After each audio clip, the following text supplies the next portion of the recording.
It's a beautiful night for baseball on Duke's West Campus, where number 2 North Carolina back in town with the Tar Heels looking to claim a series victory after picking up the win in the series opener last night.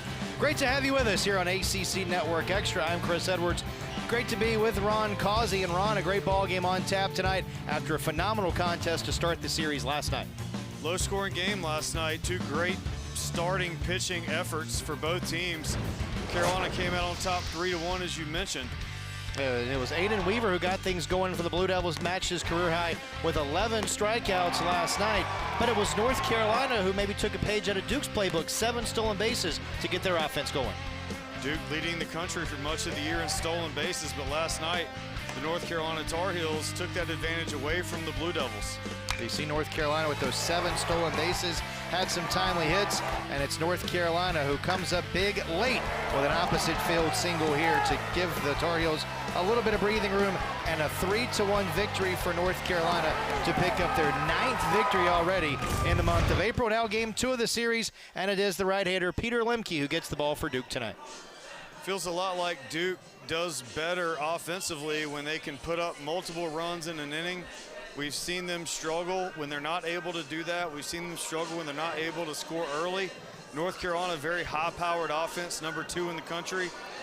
Gonna put a lot of pressure on the Duke starter, Peter Lemke. Now you see the numbers on the Duke right-hander, who's lost his last 2 starts but pitched better than maybe the final line would indicate last time out against Boston College. And Lemke trying to get Duke off on the right foot here tonight. I think both teams need to have a lot of discipline in the strike zone, swing at pitches that are good pitches to hit. Duke and Carolina both have that trait, and whoever can jump out to the early lead in this game seems to have the momentum. Last night, both offenses were pretty quiet. See the starting batting order for North Carolina. Not many changes for Coach Forbes, who's over there managing the game from the third base coaching box, and it'll be Jake Schaffner who will get things going for the Tar Heels tonight. Beautiful night for baseball. Great to have you with us. A little warm. Temperatures in the low 80s as we get this one underway with the first pitch that sails outside. Schaffner, the North Dakota State transfer, hitting .327 to start the year. One of 4 lefties in the Tar Heel batting orders tonight. Out to the right side, past the diving Anderson, and a good start for North Carolina. Schaffner aboard to start the game. We talk about swinging at good pitches over the strike zone just minutes ago, and there's a great example of that. Schaffner takes a pitch far outside, gets a pitch right over the plate, and hits a hard ball to the right side of the field, good enough for a single to lead off this Tar Heel offensive explosion. And one of the best in the ACC right behind him, and Gavin Gallagher, the tremendous junior second baseman for North Carolina.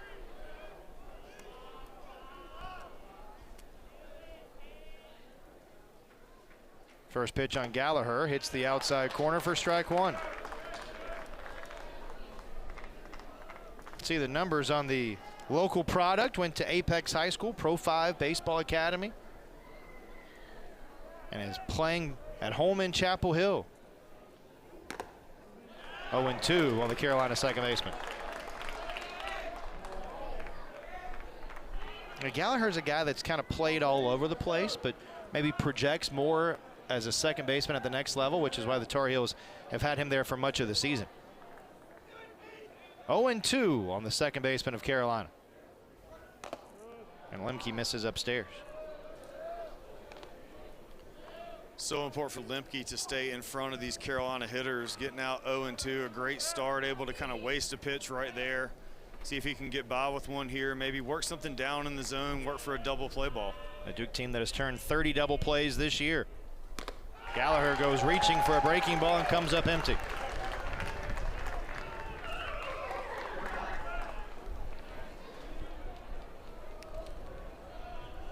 You like the pitch selection there, down and away on a 1-2 count? I like it down and away, but I also love his speed to the plate. You know, so much of having an opportunity to control the running game has to do with the pitcher's ability to have a low slide step and get rid of the baseball. And Carolina's ability to steal 7 bags again tonight is going to be really limited with this combination of a quick slide step and a good thrower behind the plate and Strand. Close play at first, but diving back safely is Schaffner. Schaffner is a threat to go, to your point, Ron. 20 of 23 in stolen bases. And Schaffner had 4 stolen bases yesterday. So Duke paying a lot of attention to that runner at first base early on.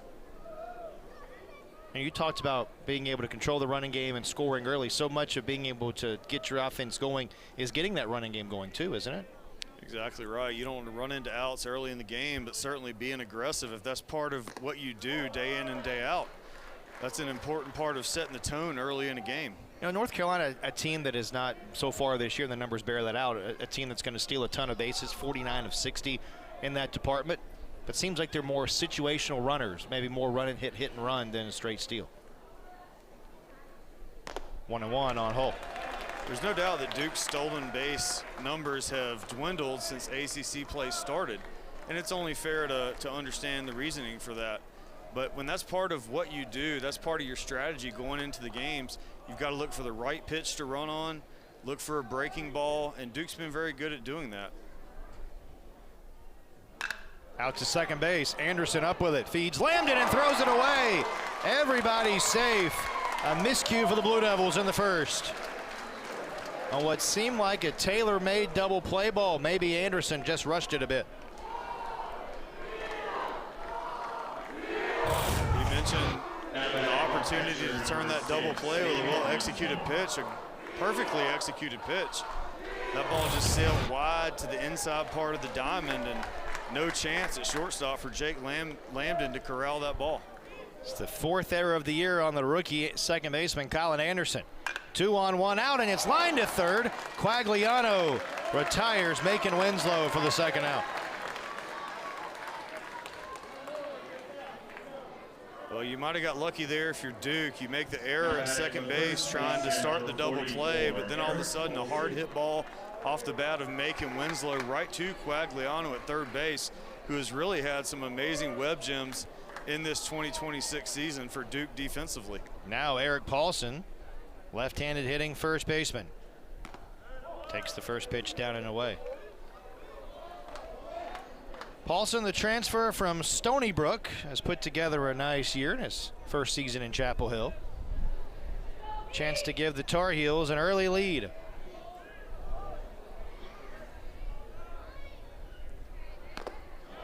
One and one.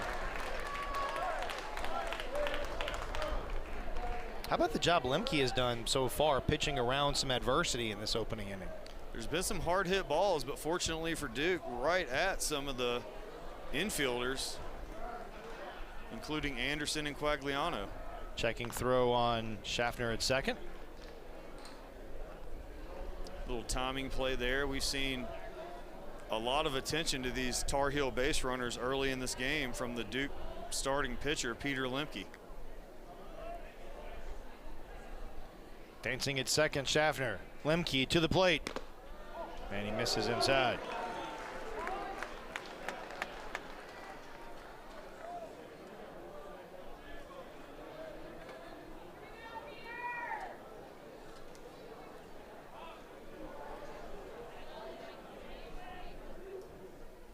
Outside ball 3 on Paulson.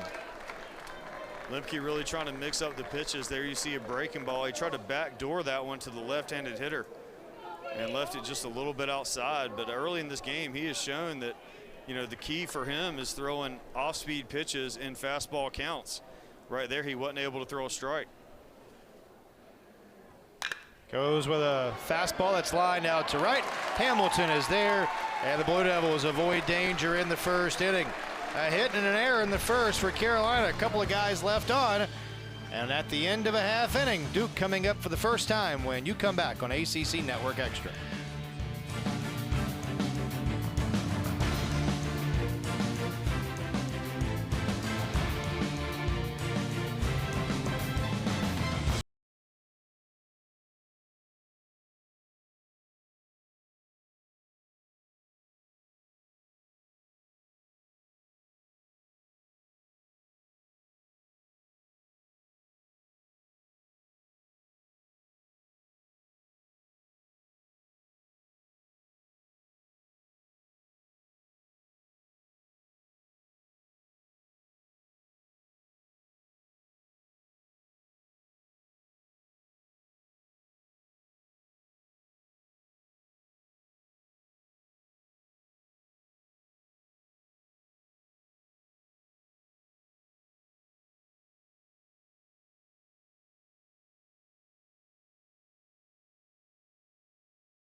Good crowd here tonight in Durham. 0-0 as we head to the bottom of the first inning, and the right-hander Ryan Lynch will get the ball for North Carolina. Hard-throwing right-hander out of Morristown, New Jersey. Been very good for North Carolina, the preseason All-American. Chris, I'll tell you, if Duke can have as many hard-hit balls in the bottom of the first inning as Carolina did in the top of the first, they're going to have a pretty good start to the game. Unfortunately, most of the balls that Carolina hit hard in the first inning were right to Duke defenders. You see the numbers on Lynch, making his 11th appearance of the season. And this is the starting lineup that he will face for the Blue Devils tonight. You see Michael DiMartini in the 7-hole tonight. Had a really nice effort for the Blue Devils last evening. And it'll be the top three in Lambden, Hamilton, and Smith that will start things for the Blue Devils tonight, including Jake Lambden, who's having a nice year in his first season in Durham.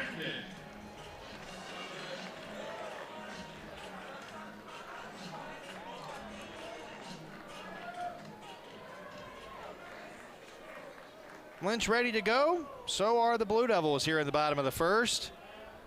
And the opening pitch due on Jake Lambden to start the home half of the first inning. He takes a strike. Fastball, slider, and changeup for Lynch. Changeup, a relatively new pitch for the right-hander.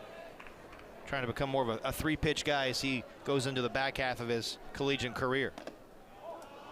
Nothing wrong with the fastball, though. That one misses outside at 96. Well, it doesn't take long to see that fastball has that nice two-seam movement into a right-handed hitter, and a changeup that tails away is a great addition to his lineup. Hamilton fouls that one back. Another fastball.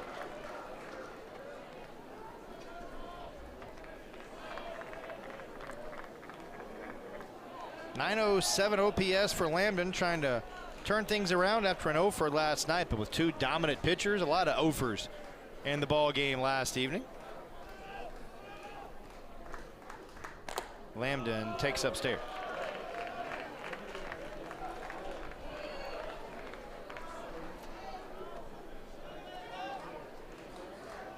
Lynch last year, second team All-America by D1 Baseball and Baseball America. Appeared in 27 games for the Heels as he misses outside. Here went 5-1 with a couple of saves, spending most of the season as a big reliever before heading into the rotation in the back half of the season. How valuable is that for a guy in his rookie campaign to have that kind of success heading into a sophomore season as Lambden fights one away? Yeah, to come out of the bullpen and become a starting guy for the Tar Heels, who are only ranked number 2 in the country, Chris. Only number 2. And here you are pitching the second game of a 3-game ACC series. Clearly some very electric stuff from the arm of Ryan Lynch.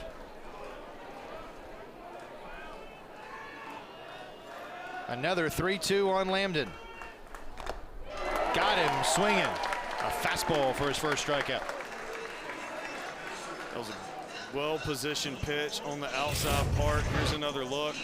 Look, I mean, you can't take that pitch when a pitcher has that kind of tail back to a right-handed hitter. It started well outside the strike zone, ended up too close to take with 2 strikes. You've got to tip your cap to Lambden.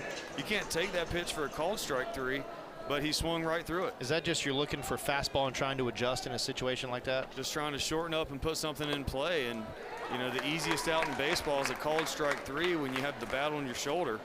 So he did the right thing by going after it, but the two-seam got him. R.J. Hamilton digging in now.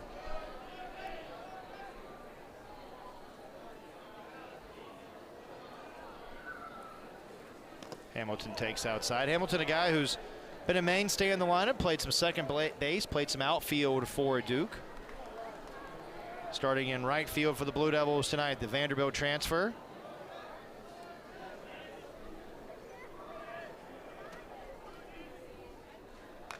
Fouled back, it's 1-2.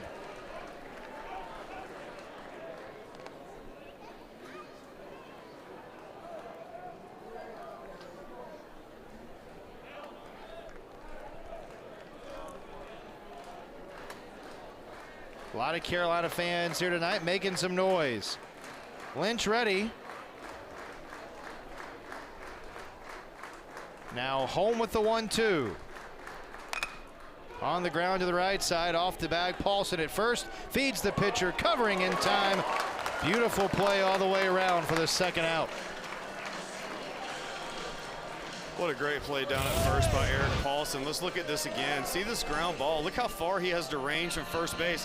What he knows is that he has to get a strong underhanded toss to make that play happen. And so many times you see a first baseman straight too far from the bag, and that underhanded toss has a lot of loft on it, takes too long to get there. He uses body, uses momentum to get some velocity behind that ball, and Carolina's able to execute the out. Base is empty now in the first for Caden Smith. I want to go back to that play after this opening pitch on Smith, which is taken for a strike. As an infielder or a first baseman, where's the line of going too far? Where's the line of no return? Well, that's really, really tough. Number one, you have to know where your second baseman is playing. If you look at the Carolina defense right now, you've got Gavin Gallagher playing almost behind the bag. So if you're over at first and you're Eric Paulson, you know that you've got to look. There's another almost identical hit. This one a little closer to Gallagher, but his shade to the middle of the field allowed him the inability to get to that ball. So if you're the first baseman in any play, if you can get the ball, you've got to get there and just hope your pitcher's covering the base. Opposite field hit for Caden Smith to beat the shift there. And now maybe the surprise of the year for Duke, Matthew Strand. Hitting in the cleanup spot. Strand, the transfer from Samford, maybe not counted on to be a big part of Duke's offense when the season began, but due to some injuries, Strand in there pretty much as the everyday catcher for Duke, and he leads the team with 10 home runs. Had a home run cut there, but came up empty on a fastball. Strand, a great story for this Duke offense and defense, really. He was the third string guy coming into the season, and he has really stepped up offensively for these Blue Devils.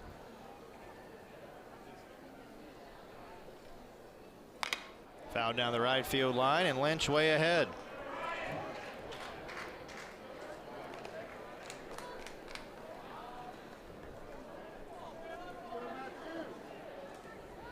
Lynch, the preseason All-America. Already has one complete game this year, looking for an economical first, his 16th pitch. To third, in between, hop glove nicely by Nicholson. Throws across the diamond and a little wide. So it is Duke with a two-out threat in the first. Second hit of the inning for the Blue Devils. That's something you can do in this turf field down at third base. Cooper Nicholson with a great grab, backhanded grab down towards the foul line. And when you have this turf that gives you true bounces, the correct play is to throw at the first baseman's head or below it, because if you airmail it, he'll never get it. And there he went for the long hop, but unfortunately it was just a little bit wide of first base. Now Michael DiMartini with a chance to give Duke an early lead. Nearly hit him. That'll wake you up, won't it? Fastball at 94. Yeah, that's don't get too comfortable in there. Here's another look. Just, I mean, right up towards the nostrils. Talk about buzzing the light tower.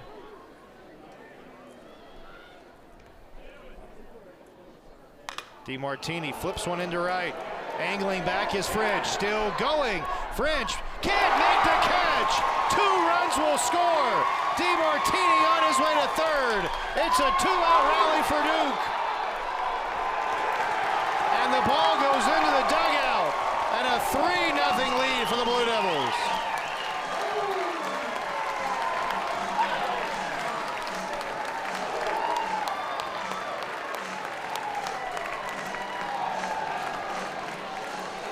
Watching that play from the box, it appeared that in right field, Carter French did not have a good beat on this ball. He looked a little bit confused early on, took kind of a weird route to that ball, and as we see here, wasn't able to make what I would call a fairly routine catch, and Duke capitalizes for 3 runs with 2 outs on that swing of the bat by Martini. French is charged with 2 errors on that play. Couldn't field the ball cleanly and right, then threw it away. And the Blue Devils with a 3-0 advantage. Now Bobby Marsh wraps one to second. Gallagher picks it up and throws him out.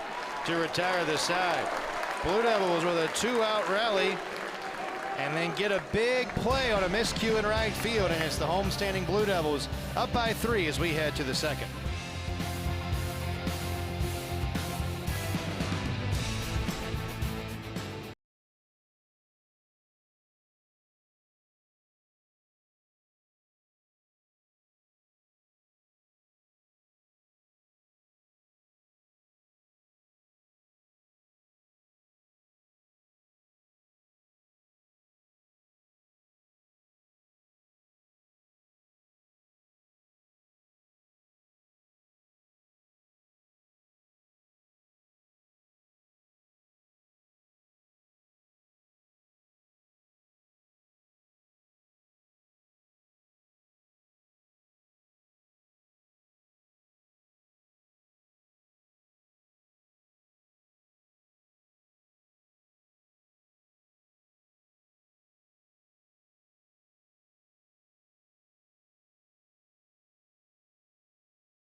Inning. Duke with a 3-0 lead after they scored 3 in the last of the first inning run on what was a wild play in right field. French just had a tough read on this ball initially. Yeah, when you saw the replay, French turned hard and looked, I mean, you thought that ball was out of the park the way he was running hard towards the fence. He recorrected, he got near the warning track, turned around and just wasn't able to corral that. And with 2 outs, the Blue Devils are able to put up 3 on that single swing of the bat. And Peter Lemke staked to that 3-run lead, goes back to work. Should correct myself. They gave an error on the plate of French for missing the fly ball, then a throwing error on Gallagher, the second baseman, allowing the run to score, make it 3-0 Duke. And now Cooper Nicholson starts things in the second and takes a strike to even the count. That's a good off-speed pitch. 1-0 down in the count. We go back to that same theme. Ryan Lynch able to throw multiple pitches over the plate in any given count. Lemke down and in, no swing by Nicholson, and Lemke falls behind now, 2 balls and a strike.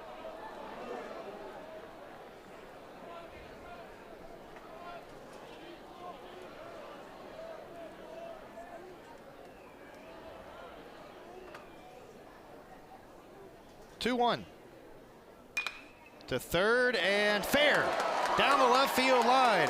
Nicholson thinking extra bases, and he's in with a leadoff double. Nice response for North Carolina.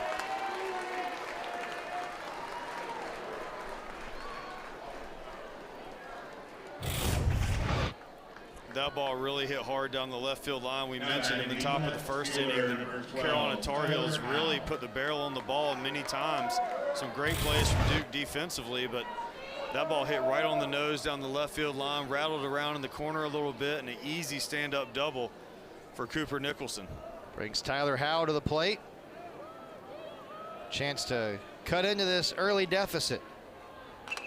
Fouls the first pitch away. Do you feel like we're going to see North Carolina be more aggressive early in the count against Lemke? Well, I think it's key to do so, but I also think that North Carolina, given that they only scored 3 runs last night with such a high-powered offense, wants to scratch one across and answer Duke's 3 in the bottom of the first. A ground ball to the right side would be a great way to get that going. 1-1.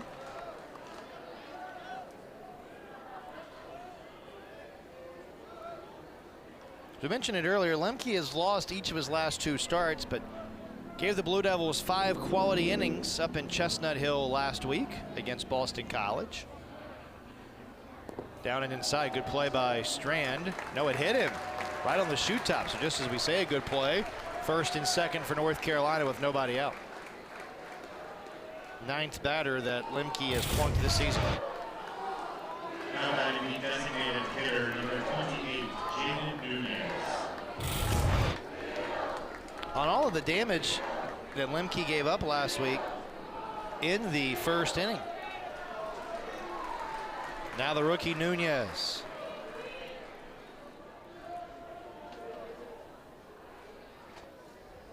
Swinging a foul tip, strike one.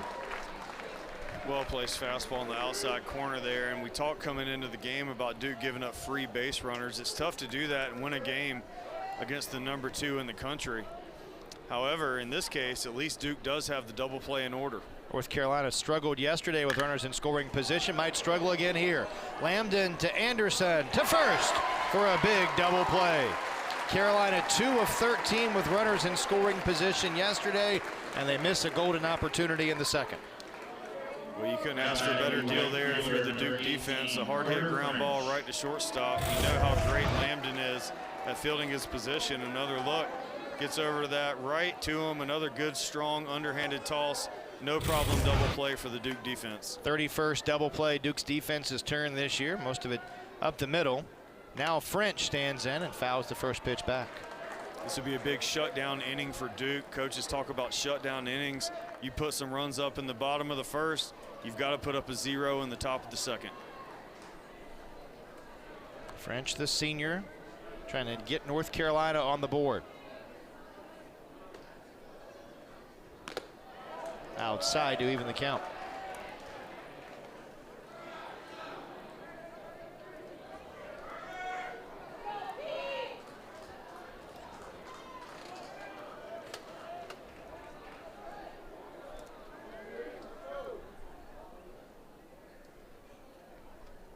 To the right side, Anderson to his left, ends the inning. There was the shutdown inning that you're talking about. First two-man reach for North Carolina, but neither one can score. We're through an inning and a half in Durham. Duke leading by 3.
Numbers last night as North Carolina leads or trails 3-0 in the second inning. Duke coming up looking to add on. You know, last night, Ron, talked a lot about the great pitching. Aiden Weaver had 11 strikeouts for Duke.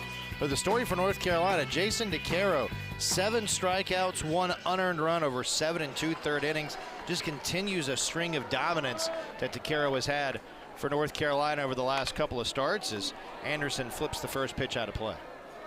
You get those type of quality starts from your starting pitching staff, and the ACC happens to be a Thursday night, typically a Friday night when these series starts in the league.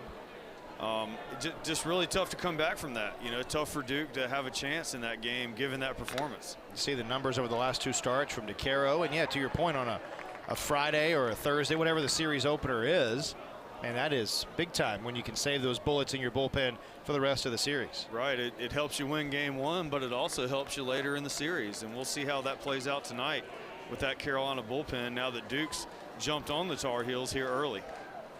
Duke looking to get the leadoff man on. Anderson behind 0-2 and serves one in the left for a base hit. 3rd hit of the game already for Duke. That is a great lesson on two-strike hitting. You're down 0-2. Right there, you saw that Lemke did not, or I'm sorry, that was Ryan Lynch for the Tar Heels. He didn't necessarily waste a pitch. His pitching coach is probably saying that was too good 0-2, but you clearly saw Anderson shorten up and just try to put it in play, and good things happen. Colton Quagliano bats now for Duke. Shows bunt.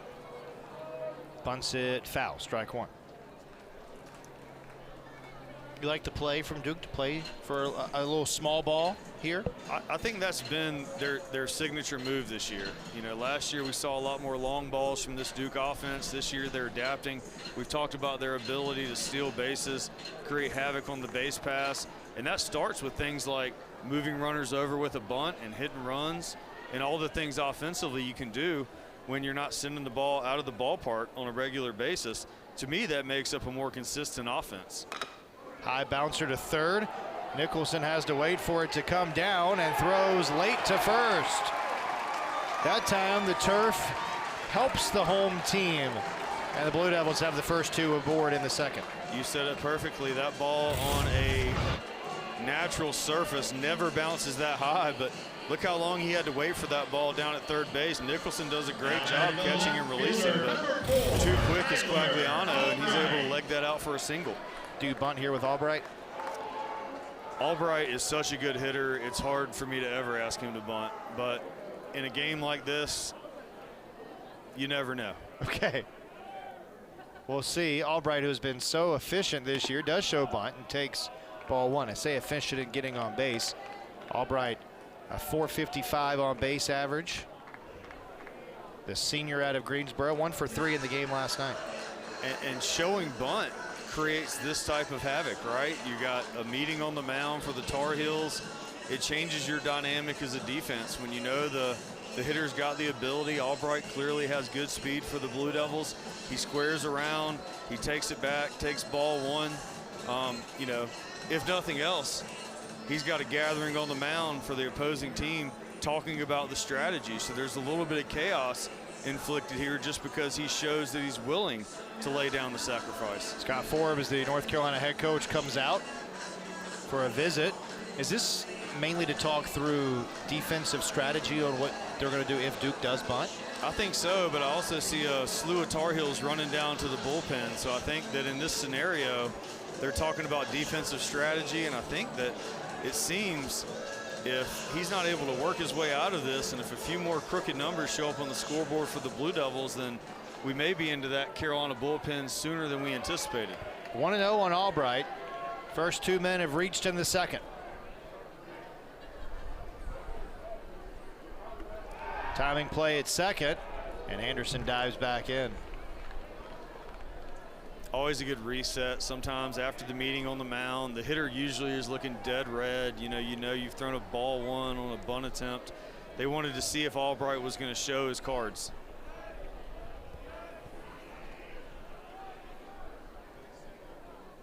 Again, a bluff to second. They have to throw it so they don't get charged at disengagement.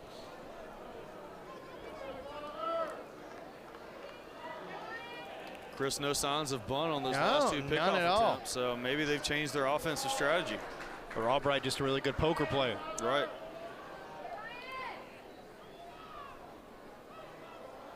Albright does show bunt, pops up the bunt, and an easy play for Lynch.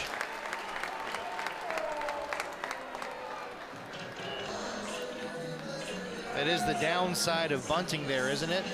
Give yourself up and for an out. It goes without saying that that is the worst case scenario. Sacrifice bunt and give yourself up. That ball anywhere on the ground most likely puts runners at second and third base with one out and a chance to score on an out. And instead Albright with a pop-up right back to Lynch on the mound. Now 2 on, 1 out. Lambden coming up. Lambden struck out his first time and takes strike one here, like a good slider that hit the outside corner.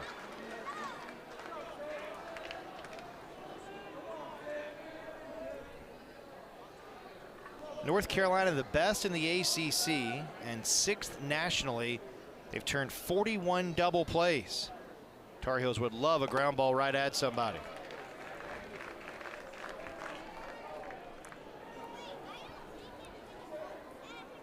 Lambden, a tough guy to double up,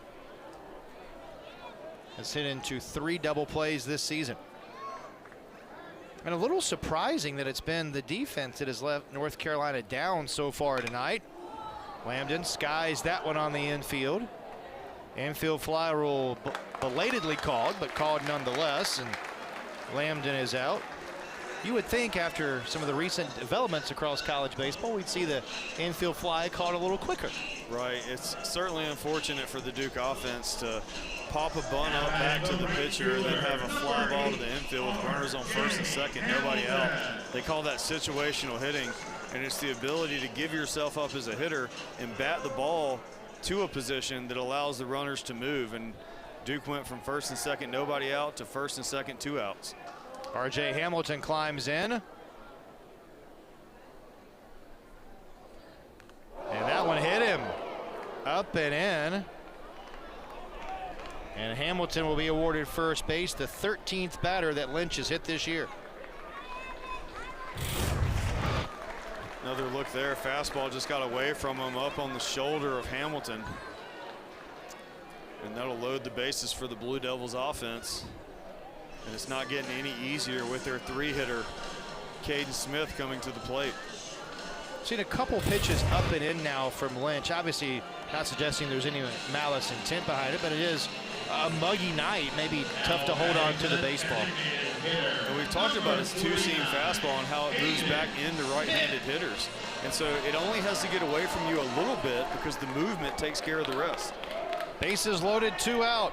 Caden Smith trying to help break it open early for the Blue Devils. Takes strike 1. What a shot in the arm it would be for Smith, or for Lynch, if he could get out of this first inning or second inning unscathed. Bullpen is beginning to get busy behind him. Lynch about to throw his 30th pitch.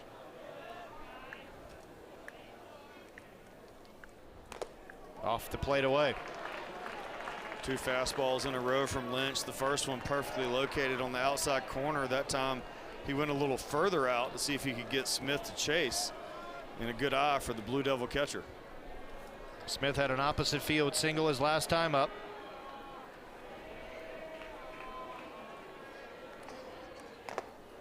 Off the outside again. 2-1. Yeah, that time off speed, located just outside of that first pitch of this at bat, clearly looking to work him outside. Sometimes you change that strategy though. Once you show 3 in a row to the outside part of the plate, you might decide to come inside and surprise him with a fastball. He did go with the fastball. That one more out over the plate, and it's 2-2. That would seem like just best on best there. You know, here's my best fastball, get your best swing off, see who's better. Well, that's what they teach. You know, you always start with the pitcher's strength, hitter's weakness, and then game situation in pitch selection. 2-2. Playable into center. Hull drifting over. He ends the inning and the threat. Duke loads the bases but can't score. Houdini acts by Lynch in the second. Blue Devils by 3 as we go to the third.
Baseball here in Durham.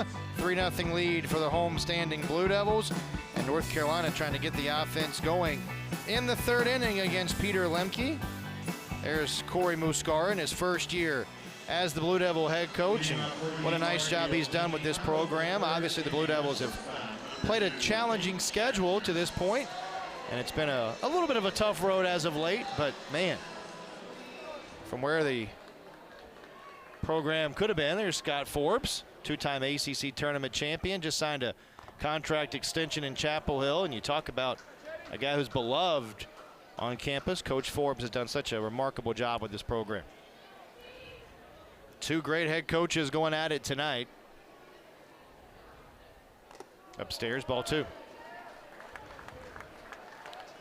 We're 2 full innings into the game, and the two teams have combined for 9 base runners early in this one. A stark difference to what we saw last night with the pitchers duel. Low, 3-0. Probably back to Coach Forbes for a second. You know, he came out and had that mound visit in the bottom of the second and seemed to really settle things down for Lynch. Kudos to Coach Forbes for knowing his guys. Yeah, perfect timing. Pop-up bunt where Duke looked like they had a chance to work a runner around the bases and even give up an out to score a run. They were unable to do so after putting up 3 in the bottom of the first, and there's a free pass issued there. First one of the night surrendered by Lemke. Leadoff man aboard, and trying to hold on to a lead like this, Ron, those walks really come back to bite you, don't they? Well, especially when you walk the leadoff hitter. And a guy in Schaffner who's 20 of 23 in stolen bases and was so good around the bases last night. Draws a throw ahead of Gavin Gallagher. See that oven mitt on his left hand? I wish I was smart enough to have invented the oven mitt for baseball players. I never thought that we'd run into that scenario.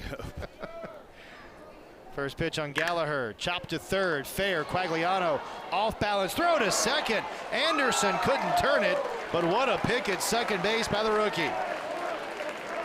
Duke is flashing the leather early in this game.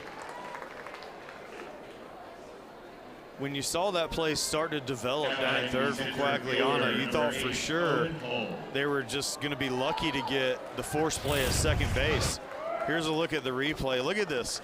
He stretches towards the foul line, throws it on the run, makes the play, and then at second base, you see Anderson say, hey, this play's not over yet. We might have a chance at 2. How about the pick by the freshman? Almost like a first baseman as Paul takes outside. That's not an easy thing to do as a middle infielder, is it? To just make that pick and then make a good enough throw to first base. Yeah, you're playing first base at second base, just trying to make the out, and then all of a sudden you turn your body and try to make that throw. Great job by Quagliano to get his even glove on that ball. Gallagher from first, not going as that one chopped foul. Cole reached on a fielder's choice his first time up. There's Gallagher, preseason Golden Spikes Award watch list. Second team All-America prior to the season and is having an All-American type season.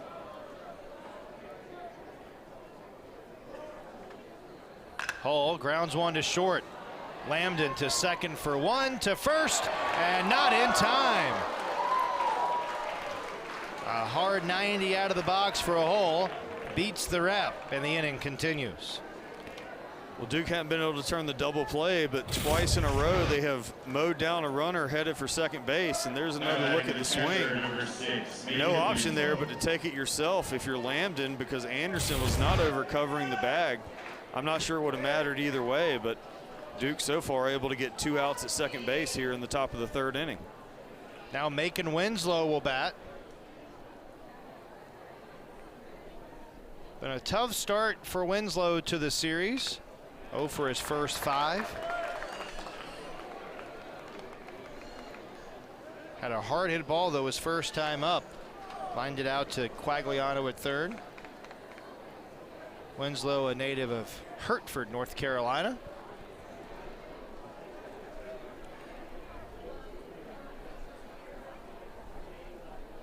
Throwing the runner at first.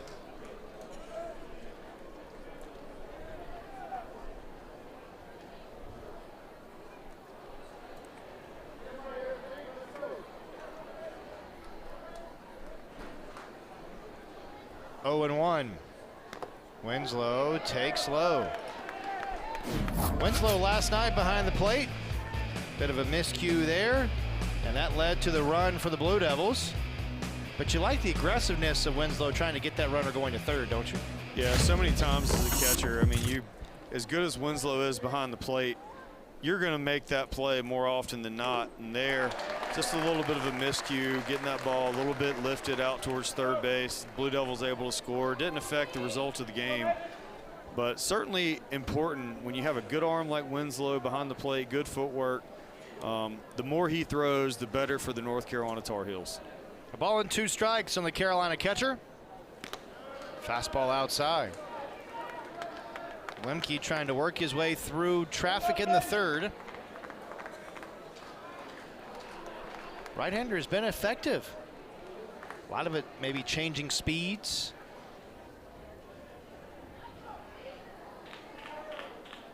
Two and two. And the count is full. Lemke's done a great job. You mentioned it, Chris, changing speeds in the first inning. We saw some hard hit balls. Jake Schaffner really hit one well, making Winslow that line drive down to third base. And since then, we've seen softer contact from this Carolina offense. He's definitely made an adjustment. Runner goes, 3-2 pitch to short. Lambden plays the big hop, takes his time and ends the inning. North Carolina gets traffic on the bases in the third, but can't get that timely hit. Blue Devils still lead by 3 after 2.5.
Third inning, coming down the home stretch of this ACC season. Take a peek at how things stand across the ACC. North Carolina just a game back at Georgia Tech for the top spot in the league standings. The Blue Devils trying to move up the standings. Remember, the top 8 seeds receive a single bye. Top 4 get a double bye when we get to the ACC Baseball Championship here in about a month or so. North Carolina primed to get that double bye, coming off that series win over Georgia Tech a couple of weeks ago. And the Blue Devils trying to make some noise before we get to the postseason. Matthew Strand will start things for Duke in the third. It's the best time of the year for a college baseball player, isn't it? Coming down the home stretch of the season and then exams. Well, and then what they call it, Mayball, when the exams are done? Mayball, it's certainly the time where a team like Duke, who definitely doesn't have as impressive of a record as North Carolina. This is when you find your stride. You know, this is when these teams come together. The Duke roster fairly new coming into 2026, but they haven't taken themselves out of it. It's all about catching momentum at the right time heading in to the ACC tournament and the NCAA. Strand chops one back to the mound. Lynch makes the play for out number 1. And Lynch, who's approaching 40 pitches, probably needs an economical third inning here. Yeah, 40 pitches is certainly higher than he would have anticipated he wanted to be coming into this matchup. He was almost out of that first inning. He had 2 outs, and we saw the play in right field that gave Duke 3 runs and drove up that pitch count. It was the guy at the plate who hit that ball into right field, Michael DiMartini, who swung at that pitch twice, missed it, and then hit it again. That's strike one. That two-seam fastball running in on him faster than he could recognize what was coming. But you mentioned it, Chris. DeMartini with that triple. It's like a little league triple. You know, it was a misplay in right and then got to third. DeMartini tries to go to right and fouls it away.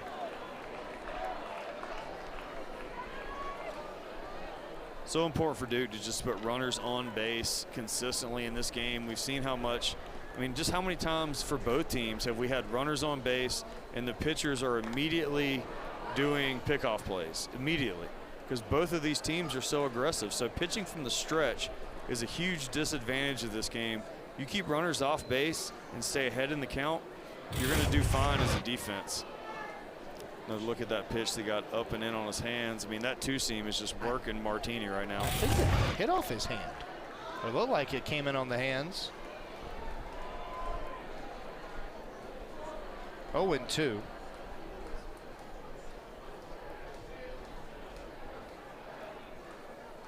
Oh, 0-2 on DeMartini, and he strikes out. Second strikeout of the game for Ryan Lynch.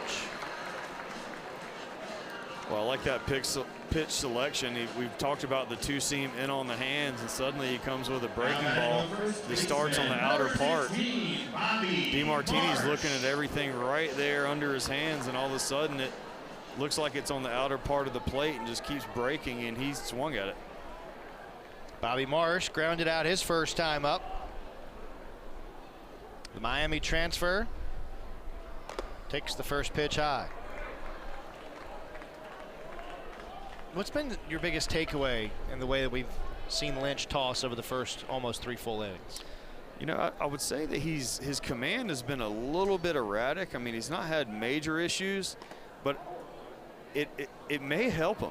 I mean, it may be that he just, sometimes if you're a pitcher and you're dialed in and you're throwing 80% strikes or 70% strikes, the other team gets very comfortable.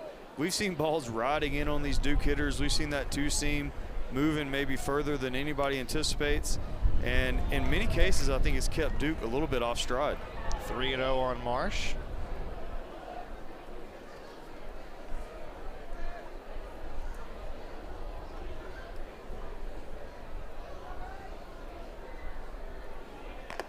Marsh, a big hack on a 3-0 and comes up empty. Obviously 3-0 not an automatic take count anymore.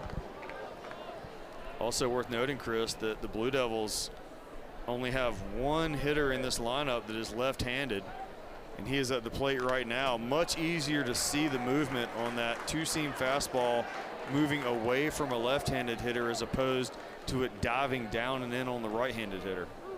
So now 3-2, you've gone back-to-back fastballs. If you're Lynch, what do you come back with here? I think you go up in the zone. That seems to be something you can flatten that out with a four-seam fastball, get rid of the two-seam, and maybe try to blow it by him. Lynch looking for his first 1-2-3 inning of the night, but he won't get it here. He issues his first walk instead. He elected to go up in the zone, but clearly way further up in the zone than he maybe anticipated, and that does give Duke a chance to put a runner on first base with 2 outs here in the bottom of the 3rd inning. And it goes back to our statement a second ago, Chris, where a runner on base causes chaos. See if Colin Anderson can keep the line moving for Duke. The rookie singled to center, his only time up. Swings to the first pitch, pops it foul. Winslow has no play. Anderson had that great piece of 2-strike hitting back in the bottom of the 2nd inning where he was down in the count, no balls and 2 strikes, and just shortened up, hit a single right out towards left center field. Just a great approach for a hitter. You just know you've got to sacrifice the big swing, put the bat on the ball, make the defense work. Went up in the zone. Anderson fought it off for strike 2. Anderson, who's a great story as a rookie, didn't play a lot in the first half of the year, won the job at second base, thanks in large part to his defense. Trying to keep the inning alive with 2 out in the 3rd. Is that a waste pitch there from Lynch? Lynch has been missing up in the zone far more than he intends to. And I don't know if that's a mechanical thing right now. Maybe he's rushing down the hill. Sometimes your lower body as a pitcher rushes down the hill, your arm lags behind, and therefore you leave it too high in the zone. But that's not even a pitch that a hitter would chase. He's been way up with a few of these misses. Anderson out to center. Hall into the alleyway, slows and makes the catch to retire the side. 2-out walk does no harm, and it's North Carolina trailing by 3 as the Tar Heels come up in the 4th.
Both fan bases have turned out for this one here at Jack Coombs Field. Great to have you with us, Chris Edwards, Ron Causey, the rest of our team. A lot of smiles, a lot of folks enjoying a nice night at the ballpark.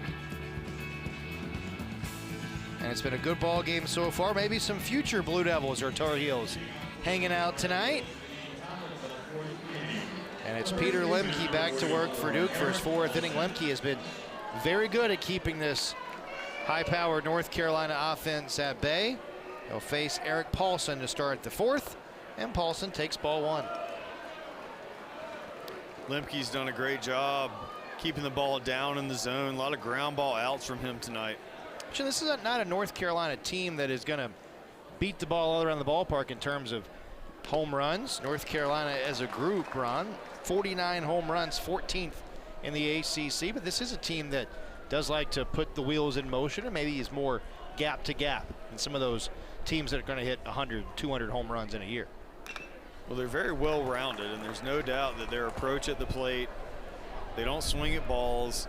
They put the barrel on the ball more often than not. You know, as an offensive coach, to rely on a team to hit home runs is like relying on a basketball team to make 3-pointers. Some nights you're just not going to have them. And so the fact that they barrel the ball up, hit gap to gap, makes them even more dangerous. Fouled away by Paulson.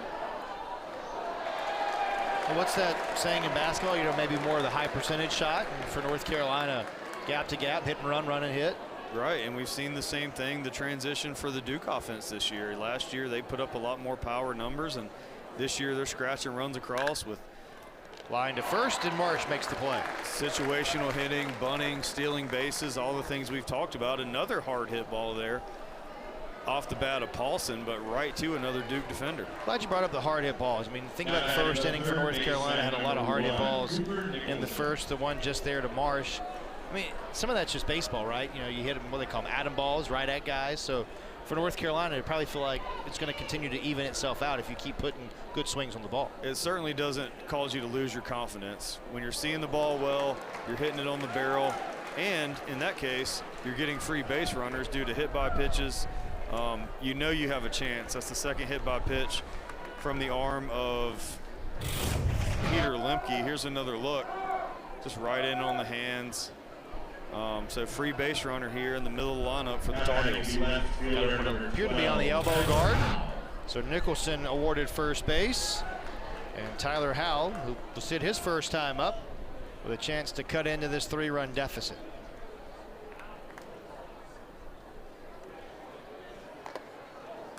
Breaking ball misses high. I mentioned it earlier, Lemke went 5 innings against Boston College last time out and has pitched in that outing better as he went along. Gave up 3 in the first, zeros the rest of the way. That one to center field, and North Carolina has a rally. 2 on and 1 out in the 4th. Cooper Nicholson, who was at first base for Carolina, was making a mighty aggressive turn at second base, and he picked up the eyes of his third base coach, who told him to hold. He was ready to try for third on that swing. We saw North Carolina be aggressive on the base paths last night. A couple first to thirds. Now the bottom of the order, a chance to get it done. Jaden Nunez, the only freshman, or one of 2 freshmen in the starting 9 for North Carolina, takes the first pitch at the knees for strike 1.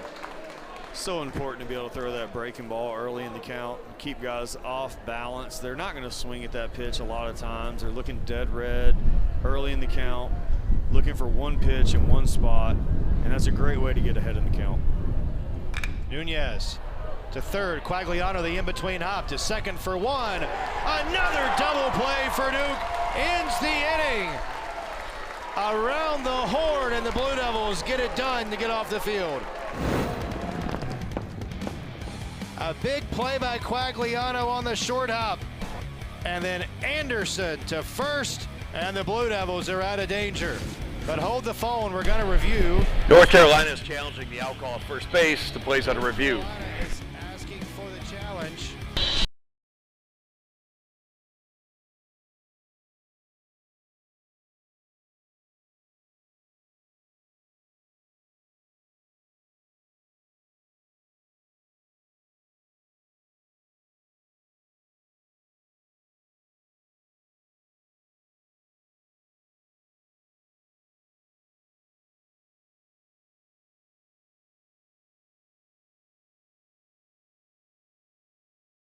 Challenge the play at first base on this potential inning-ending double play. So our umpires will go back and take a look. It's the second base umpire Greg Charles, third base umpire Brian Miller. Here's the replay. What do you think, Ron? Well, it's very close. The call on the field is very important. When that ball was first struck down the third baseline with that high bounce, you thought Quagliano to get the out at second base was going to be good. Then Tar Heels have runners at first and third. Instead, they try for the double play, and I mean, that is a bang-bang play at first base, Chris. I think because it was called out on the field, obviously you're right, that matters a lot. Is there enough evidence to overturn the call? But don't hate the challenge by Coach Forbes here. Try to keep the inning alive. Both teams are confident. Both Tar Heel base runners are on the bags. The Duke defense is out, assuming the inning is going to switch. Another look at it here. That's so close.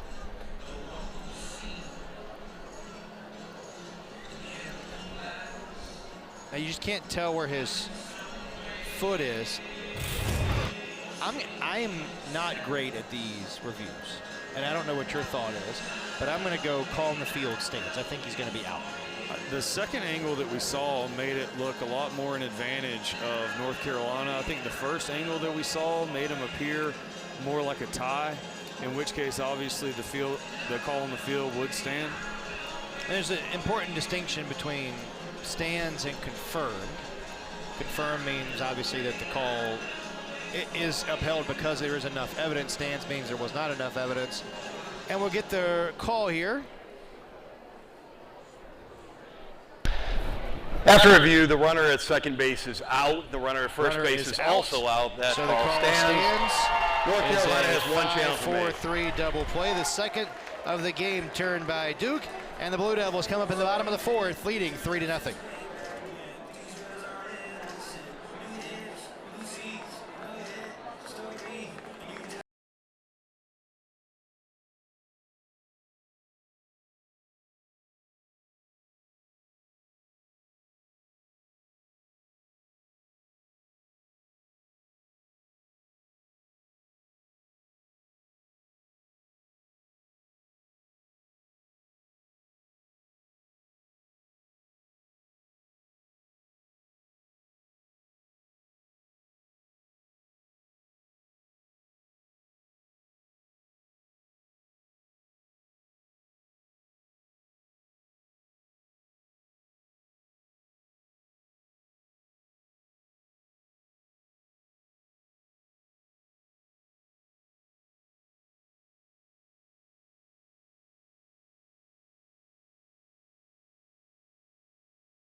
Coombs Field in Durham. 3-0 lead for Duke.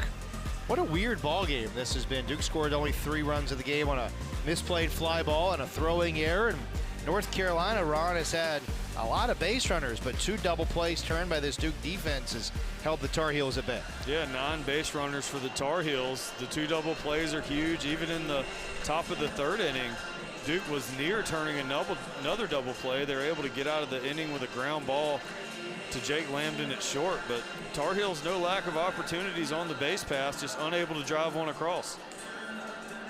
Be the last of the order here in the last of the 4th inning for Duke. These 2 teams getting together for the series finale here tomorrow. That's a 3 o'clock start. We'll be with you on ACC Network Extra. And then down the road in Chapel Hill, Duke and North Carolina colliding in lacrosse.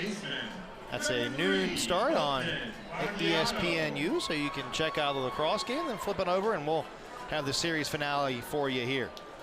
Colton Quagliano will start things in the 4th inning for the Blue Devils. Quagliano, an infield single, is only time up, and goes lunging for strike 1. Quagliano, a great defender for this Blue Devil defense. He's made some unbelievable plays at Web Gym against NC State, ranging toward the foul line, making a huge throw across his body. We've seen him make a great throw tonight. Takes outside here. No swing on the appeal. Quagliano, the transfer from Illinois.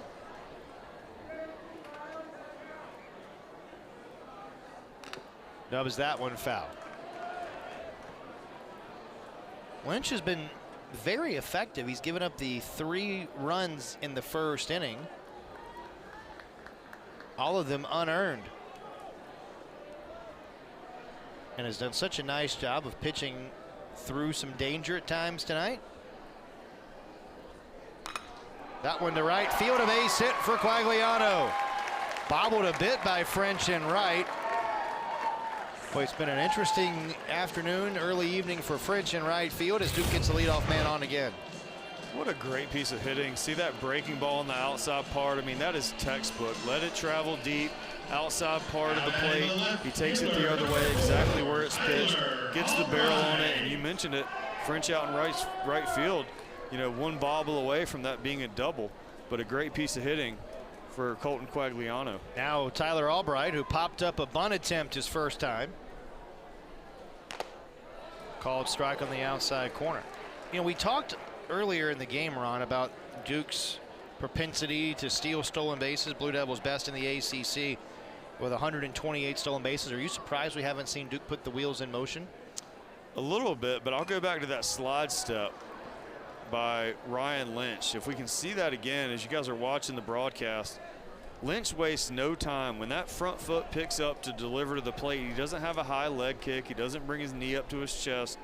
He has a short slide step, gets rid of the ball, has good velocity, and you can see right there how quick the ball gets to the catcher. The catcher is only as good as the pitcher's ability to deliver him the ball.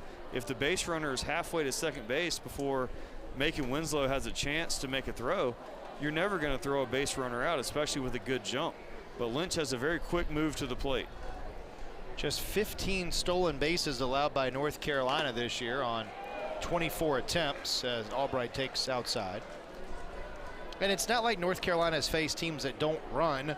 Louisville and Boston College, 2nd and 3rd respectively in the ACC in stolen bases, when it combined 1 for 2 against North Carolina in stolen bases earlier this year. A 1-2 on Albright. All the way to the backstop. Don't need to steal second when the pitch is wild like that. 8th wild pitch of the year charged to Lynch. Well, there's no doubt the battery at this North Carolina defense between Lynch and Winslow. I mean, Winslow, one of the best at pop time in the country.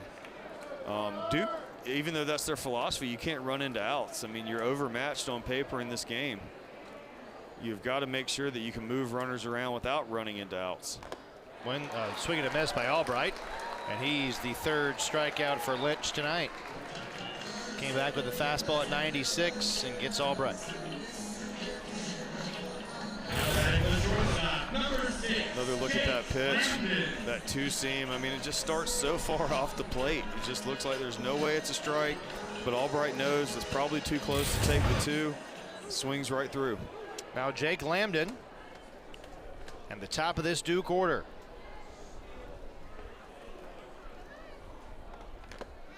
Went fishing for a fastball. Is that two-seamer running away from a righty there? I think that was off speed. He went fishing for a fastball, and he ended up chasing something. Maybe that new changeup he's put into his arsenal, but he looked way out ahead of that pitch. It makes me think it was a little bit off speed. Called strike, 0-2. There's that good two-seam. And 0-2, sometimes a great time to run if you're on second base. You're Duke, you steal a lot of bases, you get a runner to third with one out. A great time to throw a breaking ball here if you're Carolina, and a breaking ball is a great pitch to steal on. Runner doesn't go, and there is a breaking ball. Lambden is 0 for 3. That sort of looked like the changeup, didn't it? No part of that at bat did Jake Lambden look comfortable, and Jake Lambden is a great hitter for this Blue Devil offense, but I mean, he really just waved at a couple in that at bat. Very, very uncharacteristic of the Blue Devil shortstop. Lynch trying to pitch around a leadoff single as he faces R.J. Hamilton.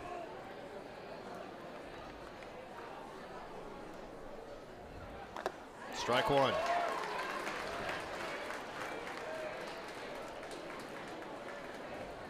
Hamilton hit by a pitch his last time up.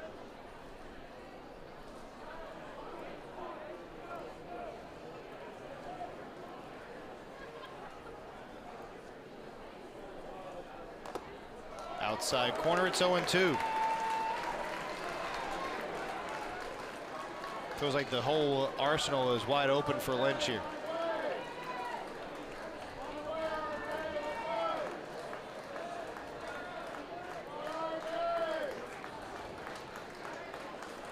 Oh-2.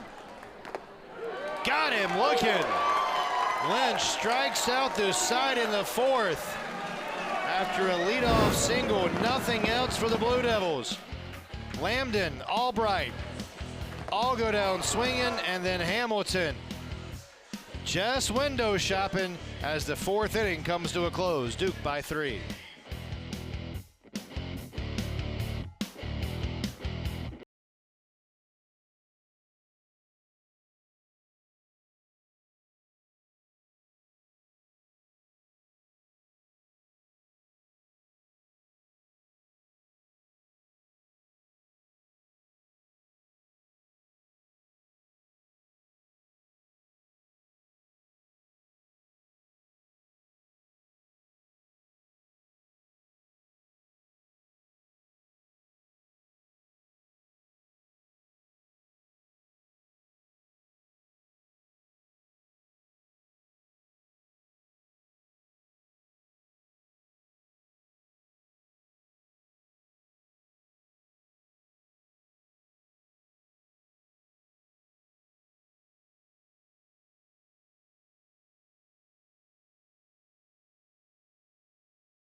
Coach Muscar and his staff looking on. Blue Devils trying to protect a 3-0 lead and even up the series.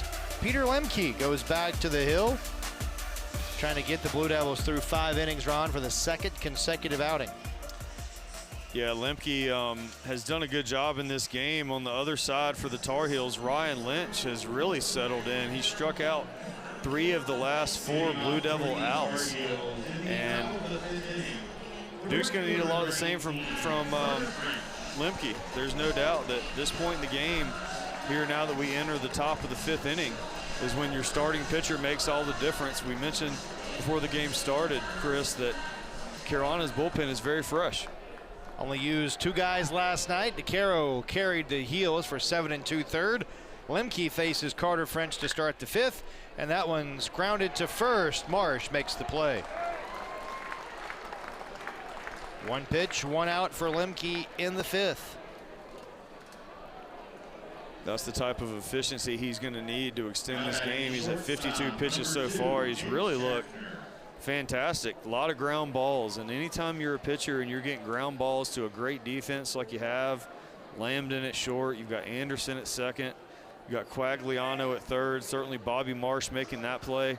Use your defense, throw a lot of strikes, and it's exactly what he's doing. That one misses outside on Schaffner, who has singled and walked tonight. This does begin the third time through the order for Carolina against Lemke. Typically, that's where things start to really make adjustments for an offense, third time through the order.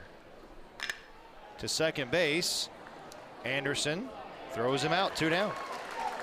Another ground ball out, and you bring up a good point. I mean, certainly the more times you see a pitcher in a series, in a game, the better adjustments that you can make. Lemke, a guy that has been changing up his pitches from start of the game. Usually might see a starting pitcher kind of lead with fastball until he gets around the lineup one time. Then maybe he starts to lead with breaking balls and change it up a little bit. In this case, Lemke's done a great job of mixing up his pitches, and in many cases he's got this Tar Heels offense mixed up. Gavin Gallagher climbs in. Maybe more pitching backwards for Lemke. Right, you know, that's certainly an adjustment that can be made. Is just hard fastballs in and out if you're locating well. To short, Lambden up with it, and it's an easy 5th inning for Peter Lemke. 3 up, 3 ground ball outs from North Carolina. Halfway home in Durham, Blue Devils by 3.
Dual 3-0 lead for Duke, and Ryan Lynch continues his 3rd time through the order. Smith, Strand, and DeMartini, heart of the Duke order in the 5th. You know, it's interesting, Ron, when you look at the way things have played out for Lynch over the last 5 or 6 outings. As the first pitch fouled away, he's given up a lot of hits. He's given up 5 hits so far tonight. You know, 7 hits last time out against Georgia Tech, 5 at Clemson, 6 Boston College, 7 at Notre Dame, but he's not giving up a lot of runs, so he's done a nice job really minimizing the damage when there is traffic behind him. Well, even in the first inning when Tar Heels gave up 3, it was unearned runs, a miscue out in right field by Carter French that allowed Duke to score 3. And he's really settled in. That's what I love to see, is he's made the adjustment. I mean, Duke obviously had a few singles back in the first. They've really done a good job putting the bat on the ball, but since then it's transitioned over to strikeouts and swing and misses.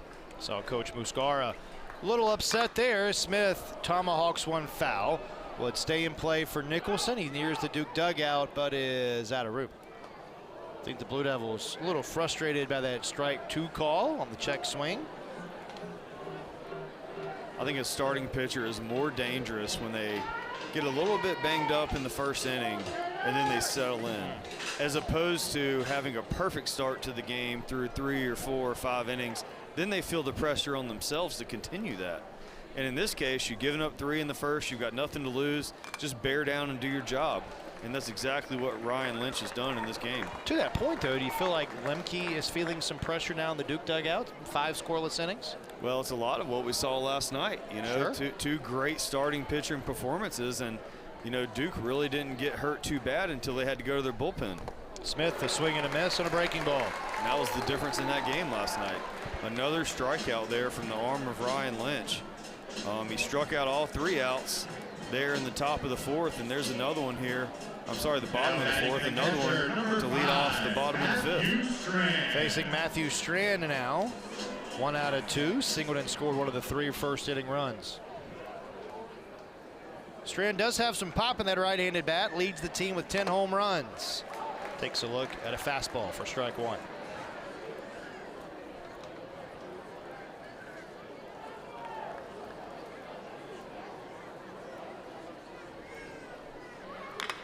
To the right side. Gallagher to his left, shuffles the feet and gets the out. Really good play by Gallagher on a ball that wasn't exactly an easy one to handle.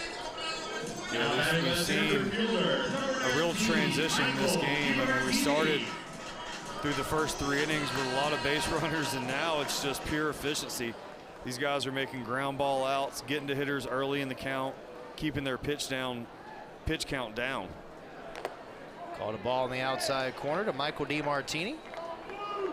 It's DiMartini who scored on the error, drove in all 3 runs in the first, although didn't get credit with an RBI. Righty ready with a 1-0. Didn't go, it's 2-0. To your point, it does feel like Lynch has gotten better and better, and that mound visit by Scott Forbes in the 2nd inning was really what seemed to be the turning point of the outing for Lynch. Winslow might have been a little crossed up there. It's 3-0. Well, before that pitch, I was going to say he's done a much better job with his misses. That was a big miss up and in, but that's been the difference for him in the last couple innings. Is he's not missing as poorly. He's missing in areas that are borderline strike calls, and it's given this Duke offense a hard time.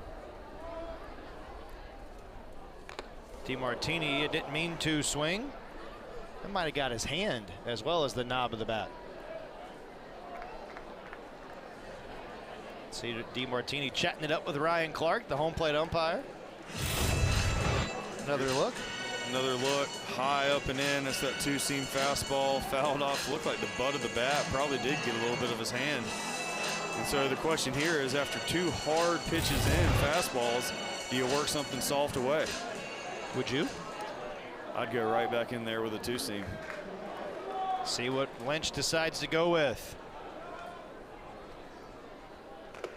Came inside, got the call. Didn't go with the 2-seam, went with the off speed, but got the call anyway. Yeah, he sees something in DiMartini that makes him like that inside part of the plate. DiMartini likes to extend his hands. He's good at going the other way, and they're clearly working him on the inside part. Swing and a miss, got him with a fastball. 7 strikeouts for Lynch, who hangs another 0 on the board. We're on to the 6th inning in Durham. Blue Devils lead by 3.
Our game summary, the Blue Devils on the board in the first inning. DeMartini to the opposite field.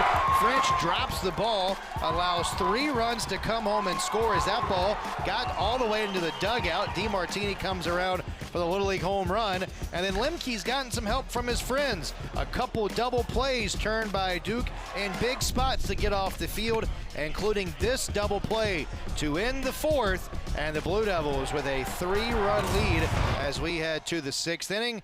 Carolina 1 for 11 tonight with runners on. North Carolina, who struggled last night with runners in scoring position, but they've been kept in the game by Ryan Lynch, who has been phenomenal after that first inning, and not a phenomenal start for Lemke, who hits his 3rd batter of the game, this one, to start the 6th.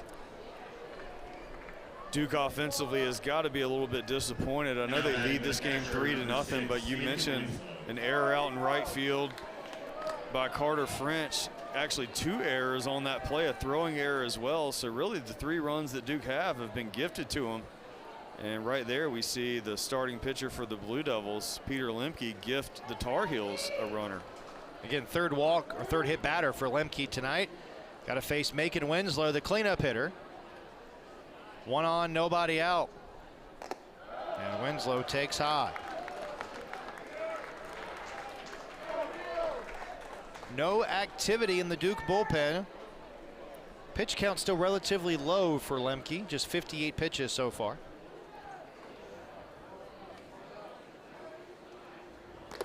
Inside ball 2. Yeah, compared to his counterpart for North Carolina, Ryan Lynch, who's up in the 70s, he's had a little bit more trouble, but not recently. He's been very efficient. Both of these pitchers have, and it almost feels like it's a matter of who can get to the opposing team's bullpen first. Throw 2 first, and Hull dives back. Hull is 14 of 17 in stolen bases, but down by 3. Probably not a steal situation for North Carolina, right? You'd have to be willing to put a lot of pressure on and take a big risk to do so. Runner back again on the throwing pickoff attempt.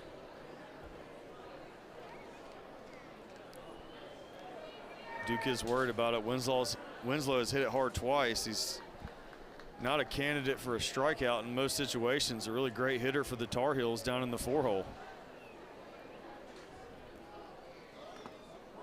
3-0.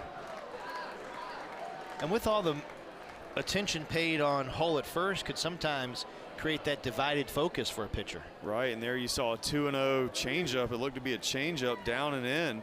And if you're throwing a 2-0 changeup to the 4-hole hitter, you want to be sure that you're throwing that ball for a strike. Taking is Winslow. Takes a fastball. Winslow disciplined there, takes the 3-0. Perfect fastball right down the alley. And this is where a hitter like Winslow can really sit on one pitch that he really likes to see and be very selective. To left field, a base hit. To second, Hull. He's going to stop there, and Carolina brings the tying run to the plate with nobody out in the 6th.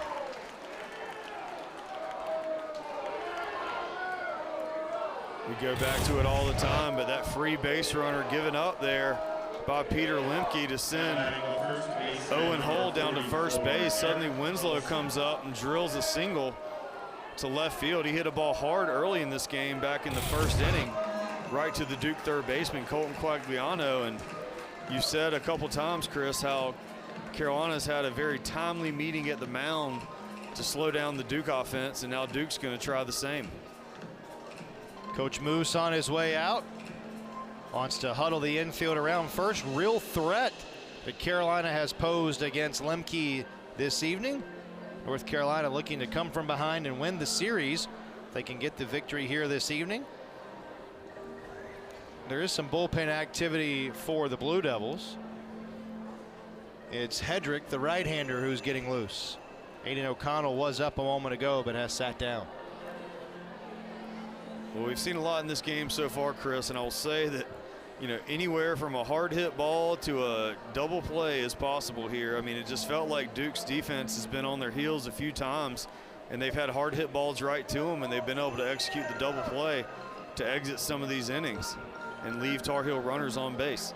It does go back to the point, though, this is the 3rd time through the order for Lemke against this Carolina offense. Yeah, they're certainly putting the barrel on the ball right now, and I think every hitter that comes up for North Carolina has seen everything Lemke has to offer. You know, he's got 62 pitches. He certainly can extend beyond that, but I think that's the reason we see some action down in the Duke bullpen. Threw 91 pitches last week against Boston College. A little bit of shorter rest, though, for Lemke and all of these pitching staffs as he faces Paulson and misses low. Has fallen behind each of the first 3 hitters of the inning. Carolina trying to turn things around in the 6th, trailing by 3. 2-0. Out at second base for the Blue Devils, Colin Anderson shifted over towards first base, actually playing with his cleats on the outfield grass, clearly anticipating a pull here from Paulson. Outfield plays him to go the other way.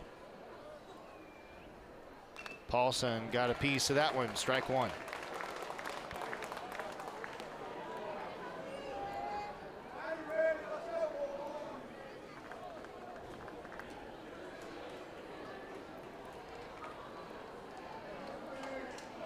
Paulson awaits the 2-1. Instead to second, and the runner back.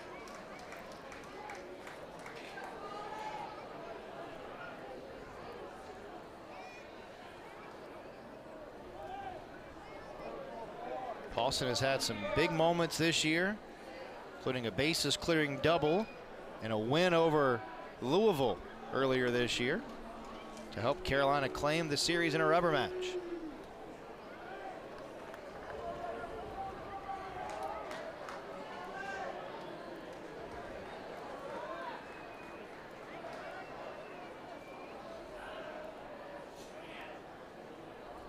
Off his body, 2-2.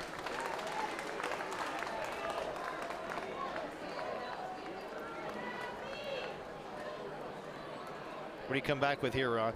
Well, the question is, are you pitching into a slight shift or are you pitching your pitcher's pitch? And I think that in this scenario, he's done such a great job rolling ground balls that 2-seam down and outside would be a great opportunity for Duke. Off the outside. Went outside with the off speed there and goes into a full count. And what a crucial pitch this is. I mean, you start the inning by hitting Owen Hull. You give up a single to Macon Winslow, and now you've got Paulson, who's a threat at the plate with a 3-2 count. You cannot afford to put another Tar Heel runner on base. To the right side, Anderson knocks it down to second for 1, and they turn the double play for the 3rd time tonight.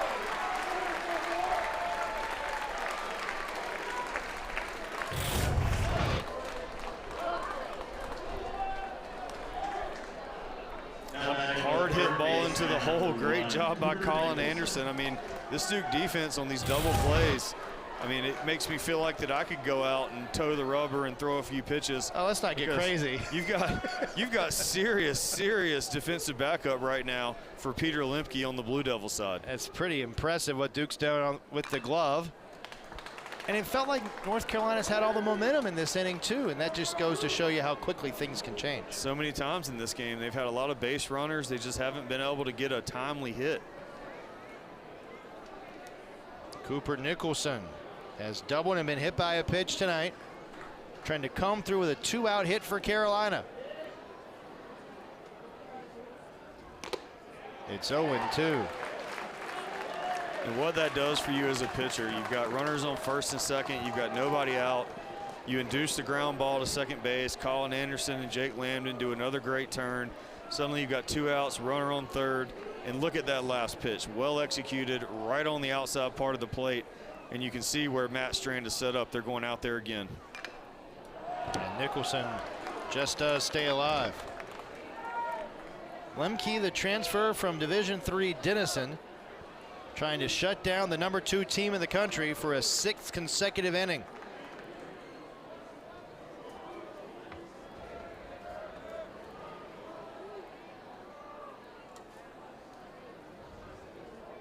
Oh, 2. Did he go? No. I think the difference there behind the plate, Matt Strand, I mean, he was set up almost in the left-handed batter's box. He wanted that ball way outside. And based on where he was set up versus where that pitch crossed, he wasn't able to give that ball a good frame. Now the 1-2 on Nicholson. Blooped to second. Anderson is there, and it's a season-high 6 innings for Peter Lemke. He's hung a 0 on the board against the #2 team in the country. Duke looking to add on when you come back.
A 3-run lead.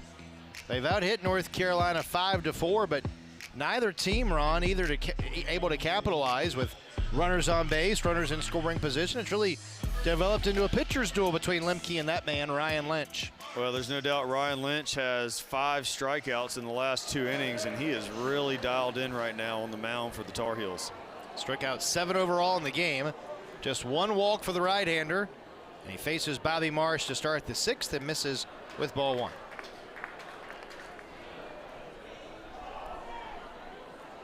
Great crowd here on a Friday night, game 2 of the series. North Carolina won the series lid lifter 3-1 last night. Marsh out into right field. French is there for the first out. Game 3 of the series tomorrow afternoon, a little 3 o'clock matinee. Hope that you join us here on ACC Network Extra. Duke hoping it's a Saturday rubber match. Duke looking for what would be a signature win, trying to snap a losing streak that the Blue Devils have been mired in. Anderson takes outside ball 1. How good has Colin Anderson been with the glove for the Blue Devils tonight? Yeah, the first half of that double play that got Duke out of that last inning with Peter Lemke on the mound, I mean, that just is remarkable defense by the Blue Devils. Anderson fouls one up the third base line. Duke trying to snap a 6-game losing streak tonight. Longest skid since 2016. But they face some really good teams. I don't think people appreciate how good Boston College is from a national perspective. Called a ball. All their losses have come to ranked teams, Ron, and still a lot of ranked teams left on the schedule for Duke. And Duke hasn't been swept in the ACC series all year until last weekend. I think it goes to show you how good Boston College is. Swing and a miss. It's 2-2. I'm pretty high on the Eagles. I think they can make some noise in the postseason. They've really had an outstanding year, and you know, watching that series, it felt like in many cases Boston College just maintained control. They just did not give Duke a chance. They did not open a door at any point. 2-2 on Anderson. Grounded left side, deep in the hole. Schaffner off balance throw to first, not in time.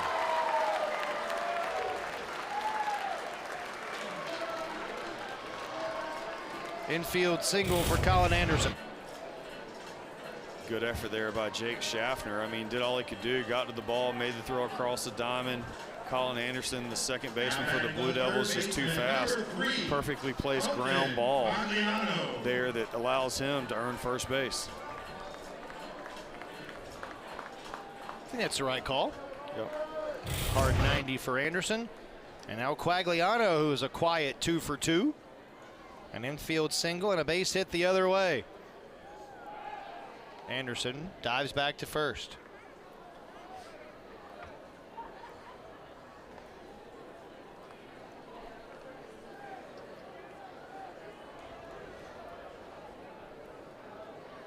Bullpen is active for Carolina. Outside. That looked like a pitch out. Yeah, he's made some bigger misses in this inning than we've seen. We talked about his strikeout numbers here in the middle of this outing. More similar to what we saw early in the game, first and second innings, where his misses were just a little wider than he wants them. Swing and a miss. But no Duke hitter expects that. You know, you miss with a fastball way up and outside, and you decide to come back with a breaking ball that looks like it's right down the pipe and just falls down and out. And in that case, he got Quagliano to chase a ball outside of the zone. Swing and a miss. Throw behind the runner at first, and Anderson is picked off.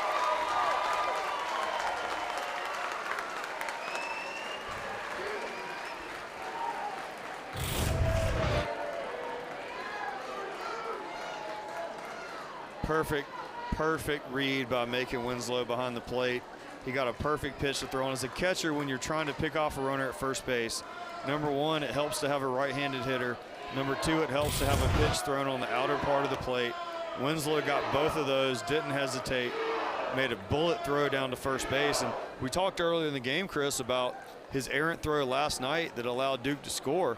But again, you go back to the fact when you have a good throwing catcher, keep throwing, because he's going to force outs like we just saw. To second base for Gallagher. And the inning is over. The single does no harm. Blue Devils go down quasi in order. We go on to the seventh. Still a 3-0 Duke lead.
Baseball skies and baseball fans here at the big ballpark in Durham.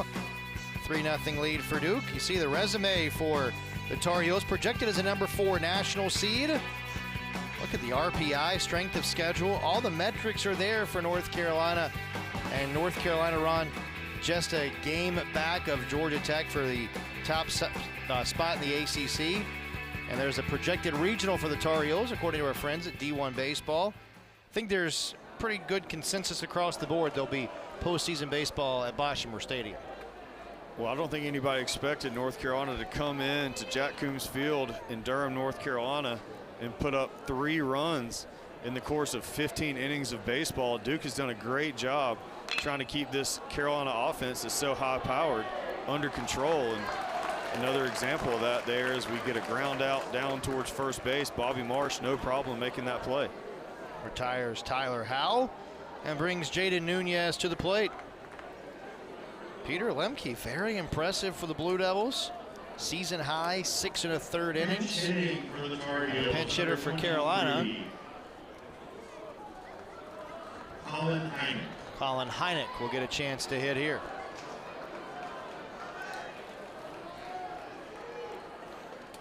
Hynek, first pitch, swinging a base hit off the bench. So the move to the pinch hitter does pay off, and North Carolina with a 1-out base runner. Well, that's a scenario where you tip your cap to the North Carolina coaching staff. You throw in a pinch hitter here in the top of the 7th inning, and Hynek comes in ready to hit, takes the first pitch coming off the bench and hits a hard ball over towards third base, able to get a single. So a 1-out base runner for North Carolina. Carter French takes ball 1. North Carolina had a big threat in the 6th. The hit batsman and a single began the frame, but Duke got a big double play. 3 double plays turned by this Duke infield. And now Lemke back to work.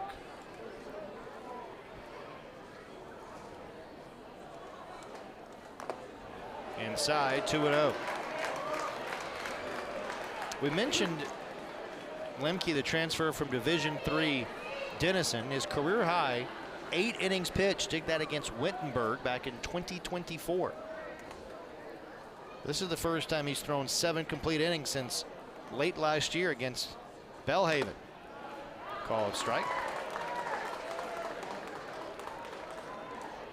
Or would be the first time he's gone 7 complete since then. And we had some discussions on the break about will we see him again back for the top of the 7th inning, and here he is, a quick out to start the inning, but now a base runner on first for the Tar Heels. That one out to right field. Hamilton goes darting back, still going on the track, and 2 steps from the wall, he makes the catch. French put a charge in that one, but the ballpark just holds it. I don't know what's going on in right field tonight. We saw Carter French have an issue corralling a pretty routine fly ball, and here you see Hamilton. I mean, that ball's hit, and luckily he is a speedy youngster because he clearly misread that ball early on, but was able to sprint back to the warning track and get under that.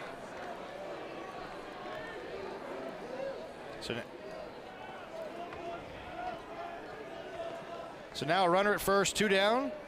Schaffner on the top of the order. Out to second base. Anderson ends the inning. We stretch in Durham with the homestanding Blue Devils ahead by 3.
He'll face Ryan Lynch to start the 7th inning. The right-hander out for his 7th inning of work, and the numbers tell the story.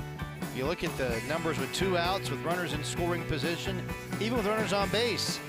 Neither team able to get the big hit tonight, Ron, but they're getting guys on base, so kudos to both starting pitchers for being able to work out of some trouble. Yeah, for North Carolina, Peter Lemke's done a great job, Ryan Lynch has done a great job settling in. He's got a lot of strikeouts down the stretch of this game. Lemke's just pitching to contact, and that's what's most impressive is he's allowing his defense to work behind him, and all the double plays the Blue Devils have turned in this game have helped get them out of some precarious situations. Lynch pitching into the 7th inning for the 2nd time this year, as that one misses outside.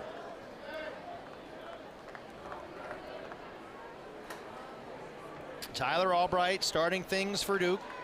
0 for 2 in the game. Down the middle for a ball. It's 2-1.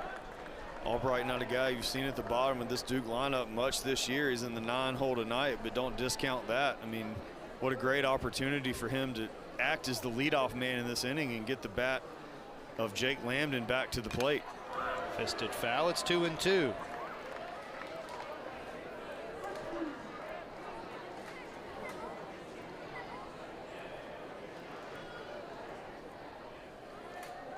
Lynch ready to go again.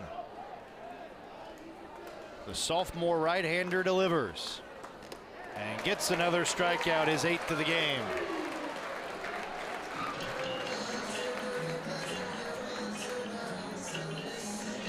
Got a chase 2-seam fastball up and inside. We've seen that many times on the put-out pitch by Peter Lemke, not necessarily going for the soft stuff or the breaking ball, but just bringing that 2-seamer right in on the hands and really up in the zone of these Duke hitters. 8 strikeouts now for Lynch. Faces Lambden, who lifts one out of play. Lambden, like so many others, hitless in the game tonight. A rare 0 for 3 from the Duke shortstop. Well, he's made it up with his defense, Chris, but I will say that he has looked a little out of sync. The arm of Lynch fires a strike. It's 0-2. Peter Lynch, I mean, it's something about his delivery. I mean, you just don't see Jake Lambden. I mean, it's easy to go 0-3 in a game, but he's had some swings that are very uncharacteristic for him. Normally very disciplined, normally uses the barrel a lot. But again, the 4th time he's seen. Fouled away, 0-2. These pitches from Ryan Lynch. By the way, Lynch with 8 strikeouts tonight, a new season high. If you're wondering, Lynch, as we mentioned, pitching into the 7th inning for the 2nd time this year. Misses low, 1-2. That would be the 101st pitch from the arm of Ryan Lynch. And Carolina does have some bodies in the bullpen. Nobody necessarily getting hot, but a little bit of tossing going on down there just in case he does find trouble. 1-2. Got him. 9 strikeouts for the right-hander. Feels like he's getting better the longer this game goes. Well, I think Duke offensively, they're going back to the dugout talking about this. Look at that. It's the same pitch that just struck out Albright. It's that 2-seam up and in. And you're just not going to catch up to that pitch. And in both cases, they swung at a ball. Instead, they swung through strike 3. But isn't it just a perfectly placed spot in a 2-strike count, because you've got to swing, right? I mean, you can't afford not to swing at a borderline pitch. And Duke usually very good about not chasing balls outside of the zone, but that 2-seam just has so much movement up and in on these right-handed hitters that clearly there's something about this arm angle they're having trouble with late in this game. Hamilton chops one to third. Nicholson has to hurry. Not in time. And Hamilton aboard with 2 out in the 7th. That's the second time we've seen this in this game, Chris. Duke chopping one down the third base line, and the turf gives so much elevation to that ball.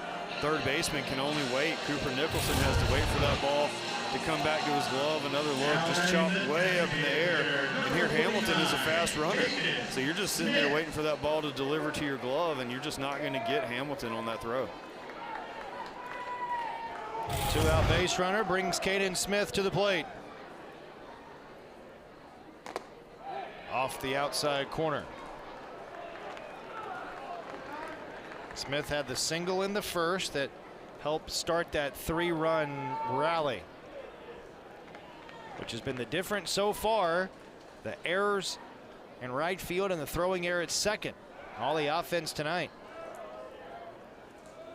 Hamilton, by the way, huge threat to steal, leads the team with 23 stolen bases. Coach Muscara has said he's got the green light anytime. Would he dare take off here, leading by 3? He is going. Smith a swing and a miss. Throw to second. Ends the inning. Hamilton caught stealing for just the 4th time this year. Winslow strikes out another. And the Blue Devils turned away in the 7th. Pitching and defense getting it done for North Carolina. Tar Heels coming up in the 8th, trailing by 3.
Coombs Field, a little Friday Night Lights. Duke ahead 3-0. Hanging out at the ball game with your buddies. Maybe some Bojangles too. It is dinner time. I could go for some Bojangles. Yeah, what time will it be here? I don't know. You're asking the wrong person.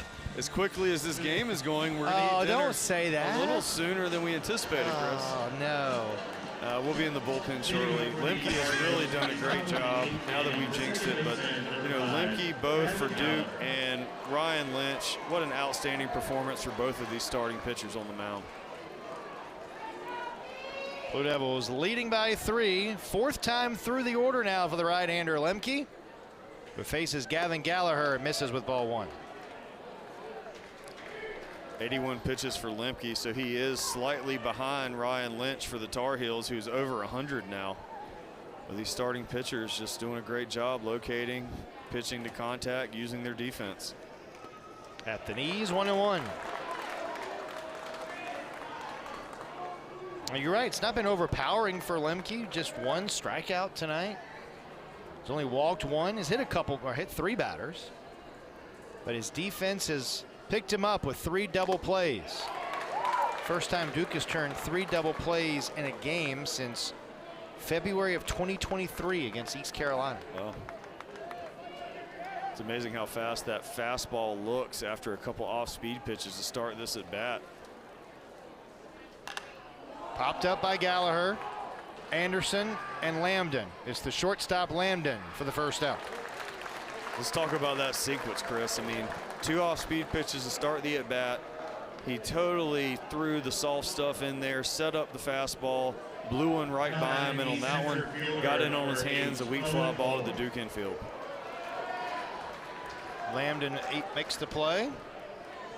North Carolina down by 3 in the 8th and running out of outs.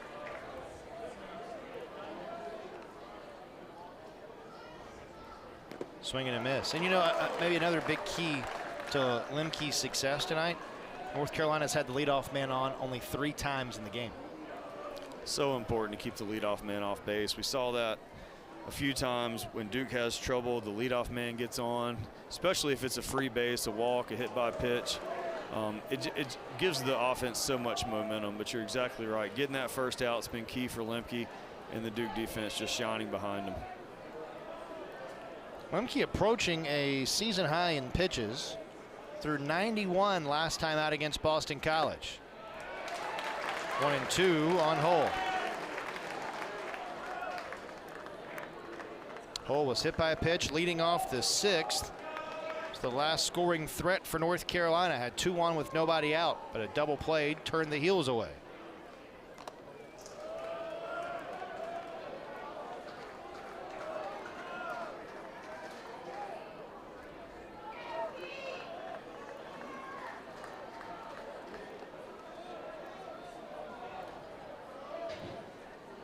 Lemke with the 2-2 to center field. DeMartini on the move. He tracked. Oh, he can't track it down, or did he? Oh, what a catch! DeMartini with a web gem in center.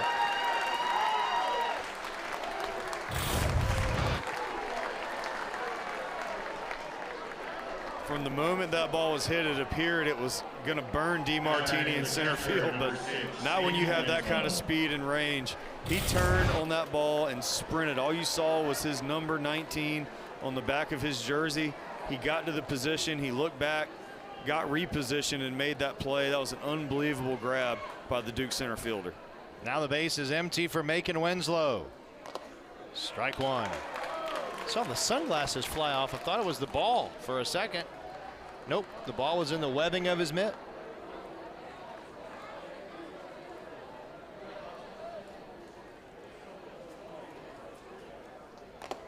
Fastball upstairs.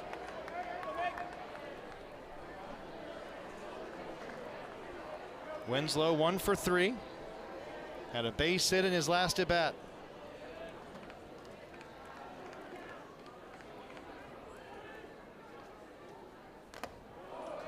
Two and one.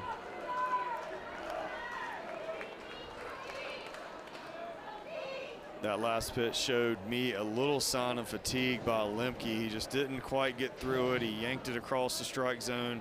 I mean, he's up to 93 pitches. You mentioned it. He stretched this game out longer than he typically would in a normal outing. And another ball, tried to come back with a breaking ball there, misses down, and is behind in the count to a very dangerous hitter. What's the leash like for Corey Muscara? Well, the bullpen's hot. We know they have to be hot. I don't see the action right now, but somebody is ready, and I'm sure we'll see some more tossing. But a base runner or two here down the stretch, especially with a walk.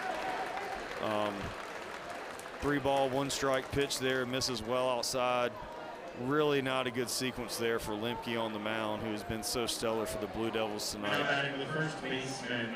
Bullpen starting to get hot now for Duke. There's the right-hander. It's like Ben Dean is getting up now, but doesn't appear to be close to ready. Still one batter away from bringing the tying run to the plate. Outside on Paulson. And a big shift on here for Paulson, Ron. Yeah, we see Anderson playing way over, almost in shallow right center field. We see Lambden playing on the other side of the second base bag, clearly expecting the pull. It's like Quagliano against the world over there on the left side of the infield. 2-0 on Paulson. Yeah, Quagliano playing closer to shortstop than third base. Out goes Strand for a visit. And this is a good timeout by the catcher to try to slow things down for the right-hander.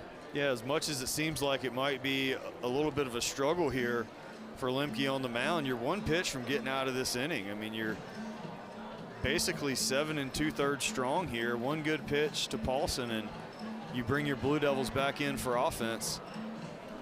And we'll see. It looks like he's going to have another chance to make that out.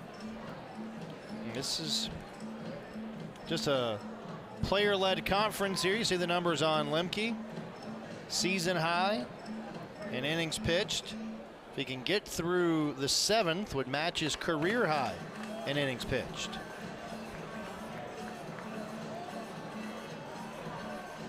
all 3 Duke runs unearned. They came in the first. North Carolina trying to break through in the 8th.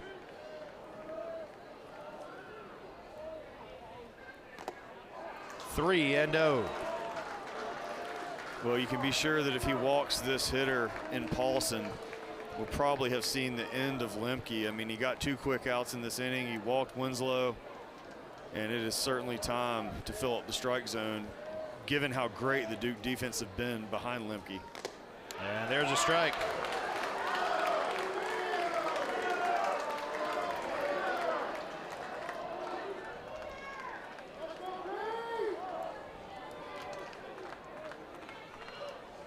Paulson back in, ready with a 3-1 is Lemke.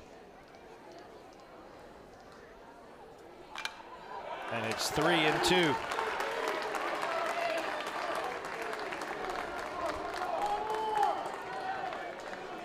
Hundredth pitch for Lemke. First time he's reached the 100 pitch mark since 2024. Can he put the Tar Heels away in the 8th? Winslow will be off with the pitch. 2-1 with 2 out. What an at bat by Paulson.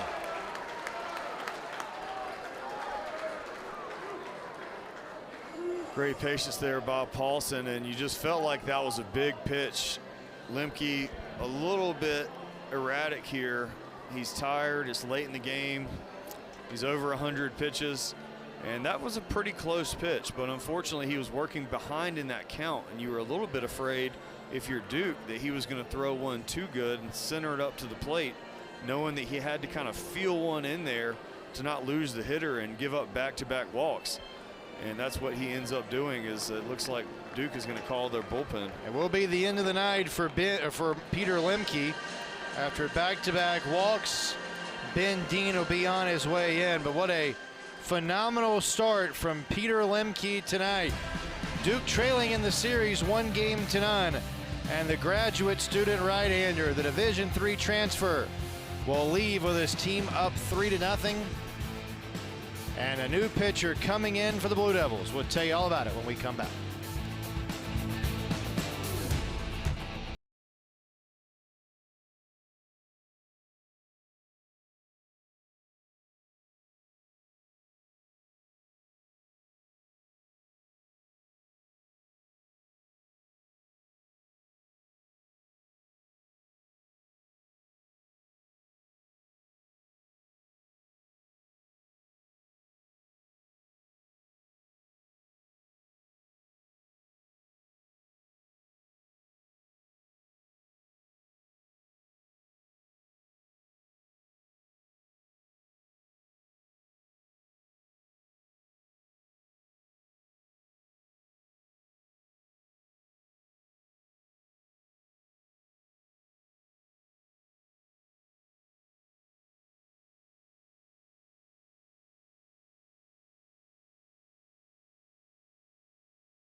Tying run at the plate in the 8th inning, and the right-hander Ben Dean trying to slam the door in the 8th inning. Great start for Peter Lemke for the Blue Devils. He got 2 quick outs here in the top of the 8th, but unfortunately walked 2 Blue Devils in a row. I'm sorry, 2 Tar Heels in a row, and making Winslow and Eric Paulson. And now it's time for Duke to shut the door. Ben Dean in a big spot here. Duke only 4 outs away from securing this game for the Blue Devils against one of the best teams in the country, and that's the man that's going to have to step up and do it out of the bullpen for the Blue Devils. Trying to pick up his teammate Peter Lemke, who picked up his club tonight. Lemke cannot lose the game. He can only win it. Runners on base belong to him, and now Dean pitching for the first time since the Boston College series last week when he took the loss out of the bullpen, giving up 5 earned runs in an inning and a third. Trying to be better than that here tonight. The right-hander, transfer from Dayton, facing Cooper Nicholson with 2 on and 2 out. Tar Heels have struggled, as you can see, getting the big hit with runners in scoring position. That's been very evident tonight. North Carolina and Duke a combined 0 for 14 with runners in scoring position in this game. The Carolina faithful who have made the short trek to Durham, hoping this is the pivotal moment to get the Tar Heels on the board. Hit him, and the go-ahead run comes to the plate in the 8th.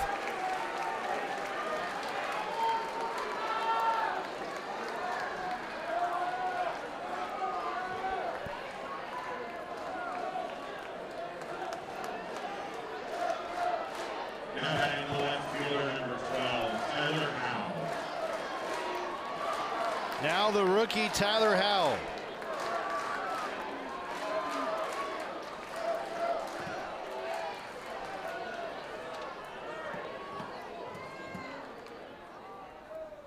Fouled it back, strike 1. Howell this year 2 out of 10 with the bases loaded. I like Howell's approach on that swing. He really was looking for a fastball to hit, and he got one after that first erratic pitch by Ben Dean. 1-1. No margin for error for Ben Dean.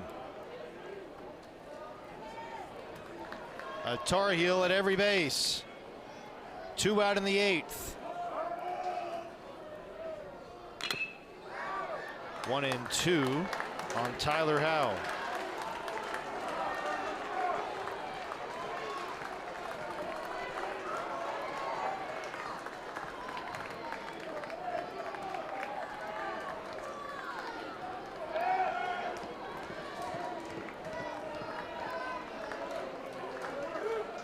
One and 2 on Tyler Howell. He stays alive.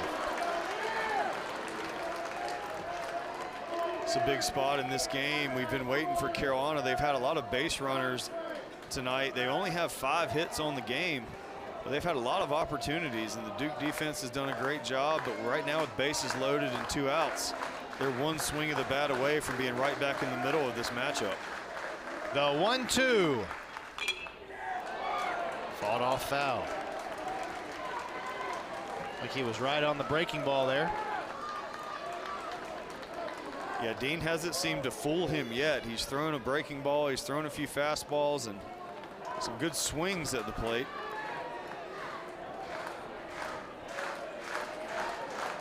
Another 1-2.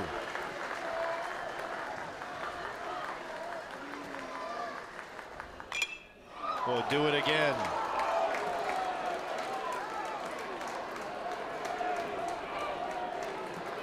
Seventh pitch of the at-bat.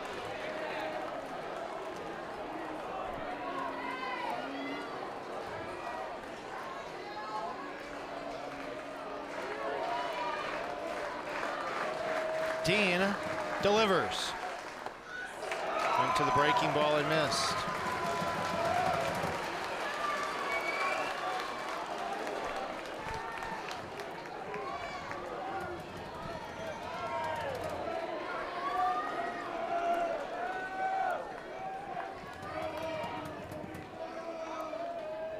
Two. Hit him! And the Tar Heels are on the board. Back-to-back hit batsman out of the bullpen for Ben Dean.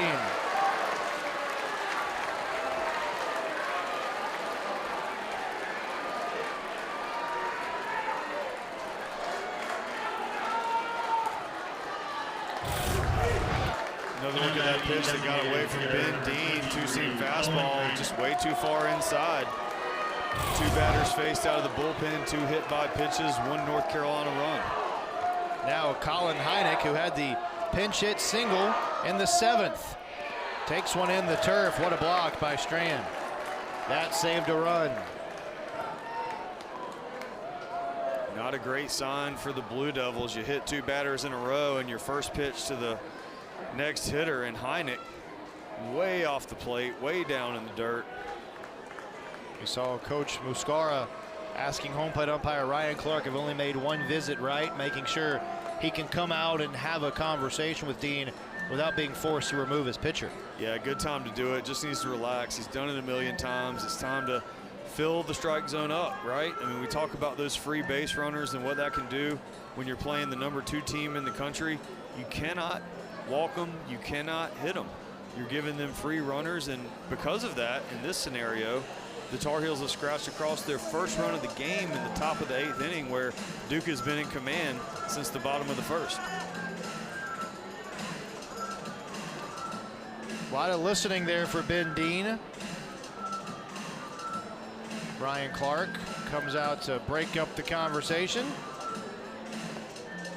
The convention adjourned, and we're back to baseball in the 8th with North Carolina still threatening. Bases loaded, 2 out in a 2-run game. What do you think the message was from Coach Moose there? Well, I'm sure a lot of it has to do with command. I mean, that's obviously what we're struggling with here if you're on the Duke sideline. I will say, though, that this sometimes is the best pitch to hit as a hitter. He's been erratic. He's had his mound visit. Look for him to zone one here. Down the left field line and foul. Came in with a fastball, and Heineck a little out in front of it. Heineck was ready. I mean, the great hitting coaches always say when somebody's struggling with command, runners in scoring position, the coach goes out to visit, you can be sure the pitcher wants the next pitch to be in the zone, so be aggressive. 1-1. Got him with a breaking ball. And Dean a strike away.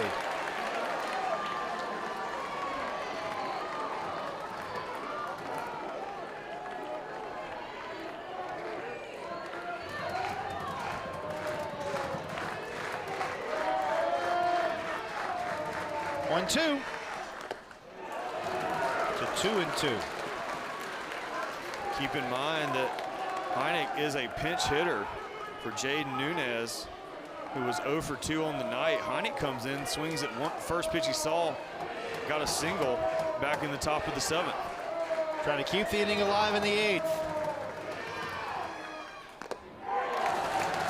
And now the merry-go-round will begin. You could see from Ben Dean's body reaction to that pitch that was intended to be a strike, and now he's in another 3-2 count. Has hit back-to-back batters, nursing a 2-run lead in the 8th.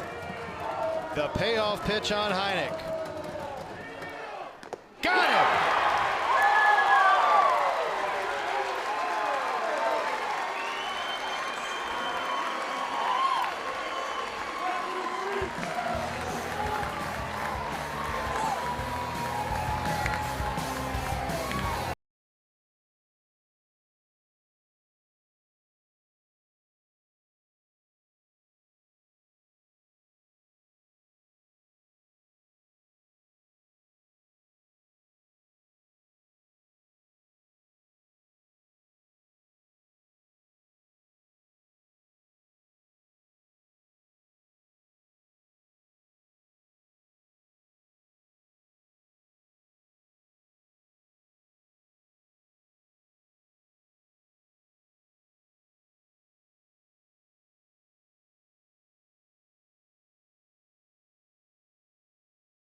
Bottom of the 8th inning, Duke leading by 2 and looking for a little insurance.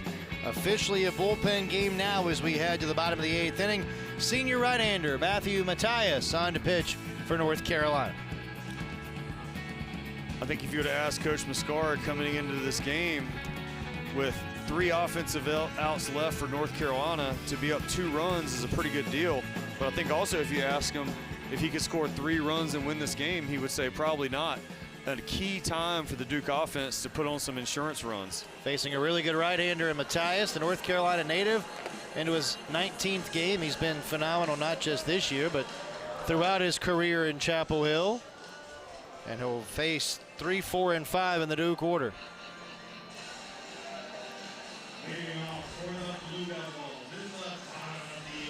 Caden Smith will start things for Carolina, or for Duke, I should say. He was at the plate when Hamilton was thrown out last inning. Swings at the first pitch and comes up empty. Duke has been quiet on the base pass in this game. You mentioned Hamilton getting tossed out by making Winslow to end the last inning. They finally tried to get some runners in motion and unfortunately unable to execute. Out to center field. Hall is there for the first out.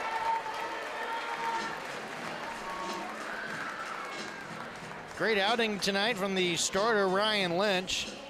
Allows 3 unearned runs, 7 hits over 7 innings. Only walked 1 and struck out 9. Certainly kept his team in the ballgame. Now turns things over to the former All-America. And Matthias. Matthew Strand, a swing and a miss on a nasty curveball.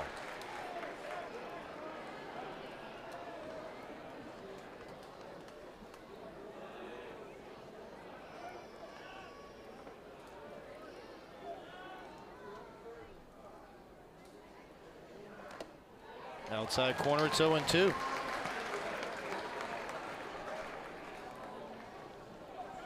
Matthias worked a scoreless inning with a couple of strikeouts against High Point in the midweek. Looking for a scoreless 8th to keep the Blue Devils at bay. Strand stays alive.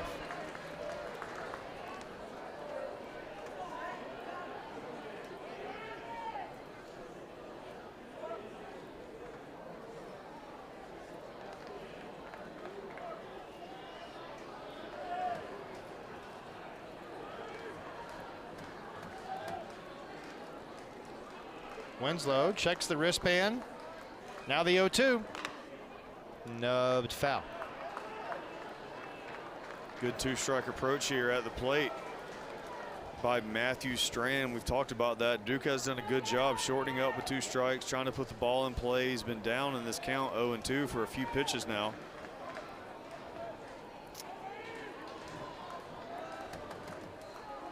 Matthias ready.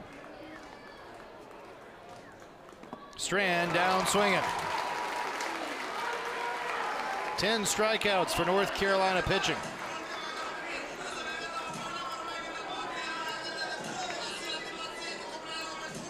Now batting the center fielder, number 19. And it's up to Michael DiMartini. Boy, in hindsight, how big is that catch DiMartini had in the top of the 8th inning? Yeah, huge play by the Duke center fielder. We've talked about the hit by pitches and walks by the Duke pitching staff, Carolina pitching staff. They've hit 2 and they've walked 1, so they've certainly limited the free base runners compared to what Duke's been able to do. However, Duke does hold the lead on the scoreboard. With those 3 unearned runs in the first, DiMartini takes ball 1.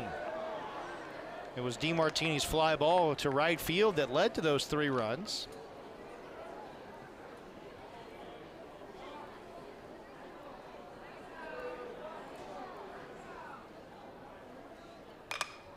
Out to center. Hull judges and makes the catch. Blue Devils go down in order in the 8th. It is last licks for North Carolina. Tar Heels down 2 as we head to the 9th.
down 2 in the ninth, 9-1-2. Although the Heels have been stifled by the Duke pitching staff. Peter Lemke allowed 1 earned run over 7 2/3. Ben Dean was living dangerously in the 8th, but left the bases loaded, and now looking for a 4-out save. We're wondering if we would see Dean come back out. Clearly had some command issues there in the top of the 8th inning, and Corey Muscara, certainly with a lot of faith in number 45, he's out there now to close this one out for the Blue Devils. Will be his first save of the season if he can knock it down. Carter French 0 for 3, the first man to greet him in the 9th. Ball 1. Well, it certainly feels like this leadoff hitter is so important on both sides. And nobody would love a better chance to make an impact in this game offensively than French, who had the miscue that led to Duke's 3 runs in the bottom of the 1st. Called a strike.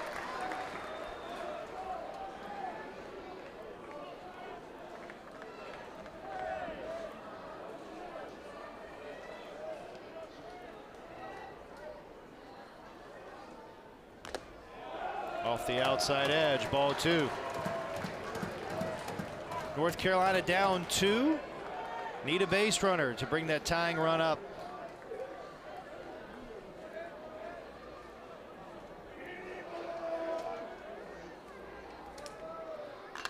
Fouled away.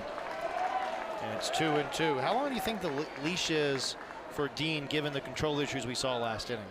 I think that if he gives up a base hit, they're going to try to rely on their defense. They turned a lot of double plays tonight, but another walk or another hit by pitch, you've got to be mighty concerned about his status.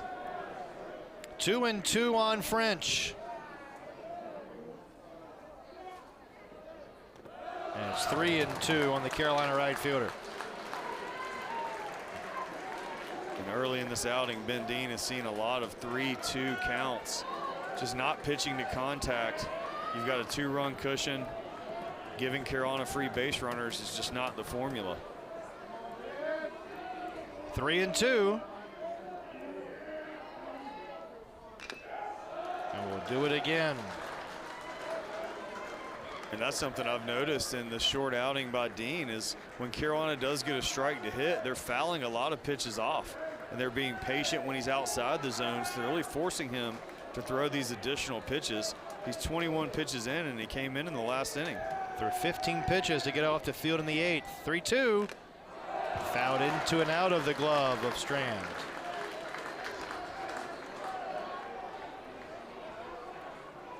See the 8th pitch of the at-bat.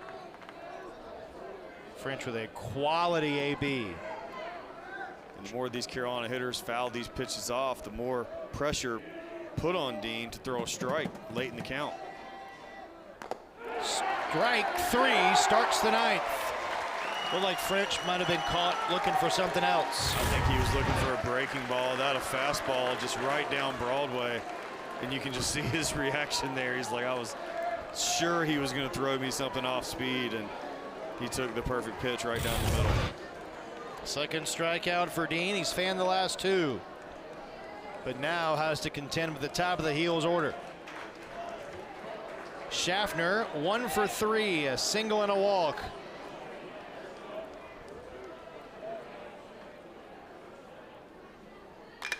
Out into left center field. DeMartini on the move. It's off the base of the wall. Schaffner on his way to second, and Carolina will get the tying run to the plate.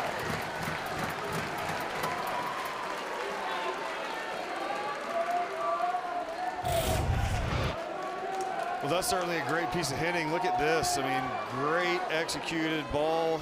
Gets the barrel on the inside, drives that ball off the wall in left center field. I didn't realize it traveled quite that far. No chance for DeMartini in center field.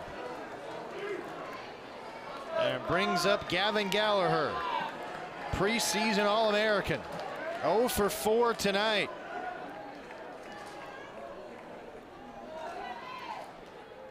Swing and a miss.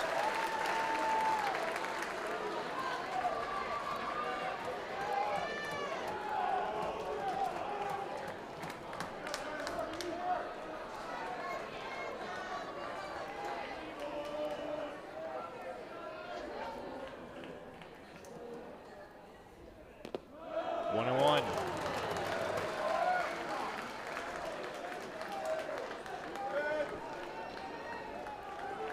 North Carolina 0 for 8 with runners in scoring position. Can Gallagher come through with a big hit in the 9th? Popped up foul. Marsh gives it a glance and can't make the catch. A break for Gallagher. The way Marsh was tracking that ball, it appeared he thought maybe it would land in the dugout, and maybe it has some spin. Usually these really high foul balls down the lines or behind the plate have spin that makes it come back into the field of play. I'm not saying he gave up on that, but he clearly was tracking it as if he thought it was out of play. So the 1-2 now on Gallagher. Down the left field line and foul. Maybe tried to sneak inside with a breaking ball there. Yeah, foul ball after foul ball from this North Carolina offense. I mean, there's nothing on the mound that Ben Dean is doing that is tricking these Carolina hitters. He did do a great job with that fastball and that full count to Carter French, but everything else, if it's over the plate, Carolina's been on it. 1-2. 2-2.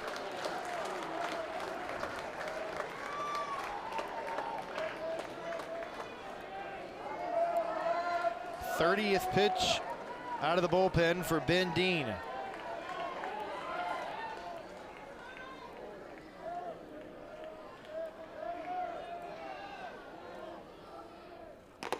Got him looking.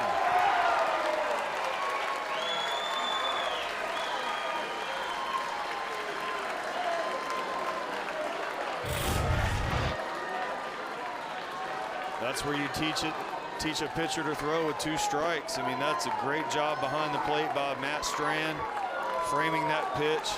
Well executed on the outside part. Another look there, and Tar Heels down to their last out. And it's Owen Hull who is that potential final out. He's also the tying run.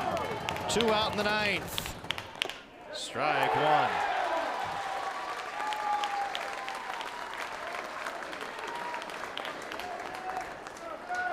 Hull robbed of an extra base hit by DeMartini his last time up.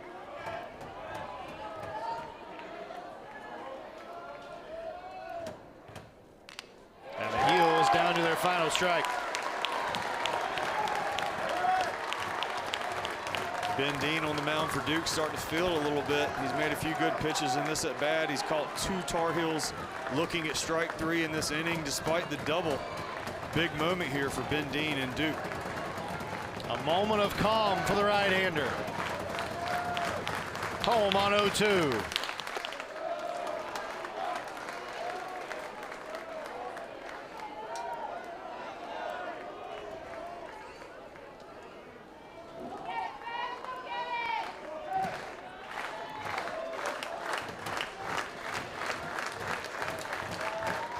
Dean ready to go again.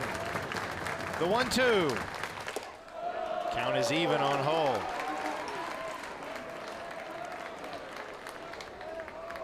If Hull can reach, former Blue Devil Macon Winslow is on deck.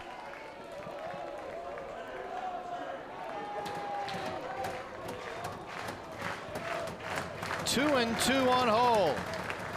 Dean delivers. Game 2 belongs to the Blue Devils.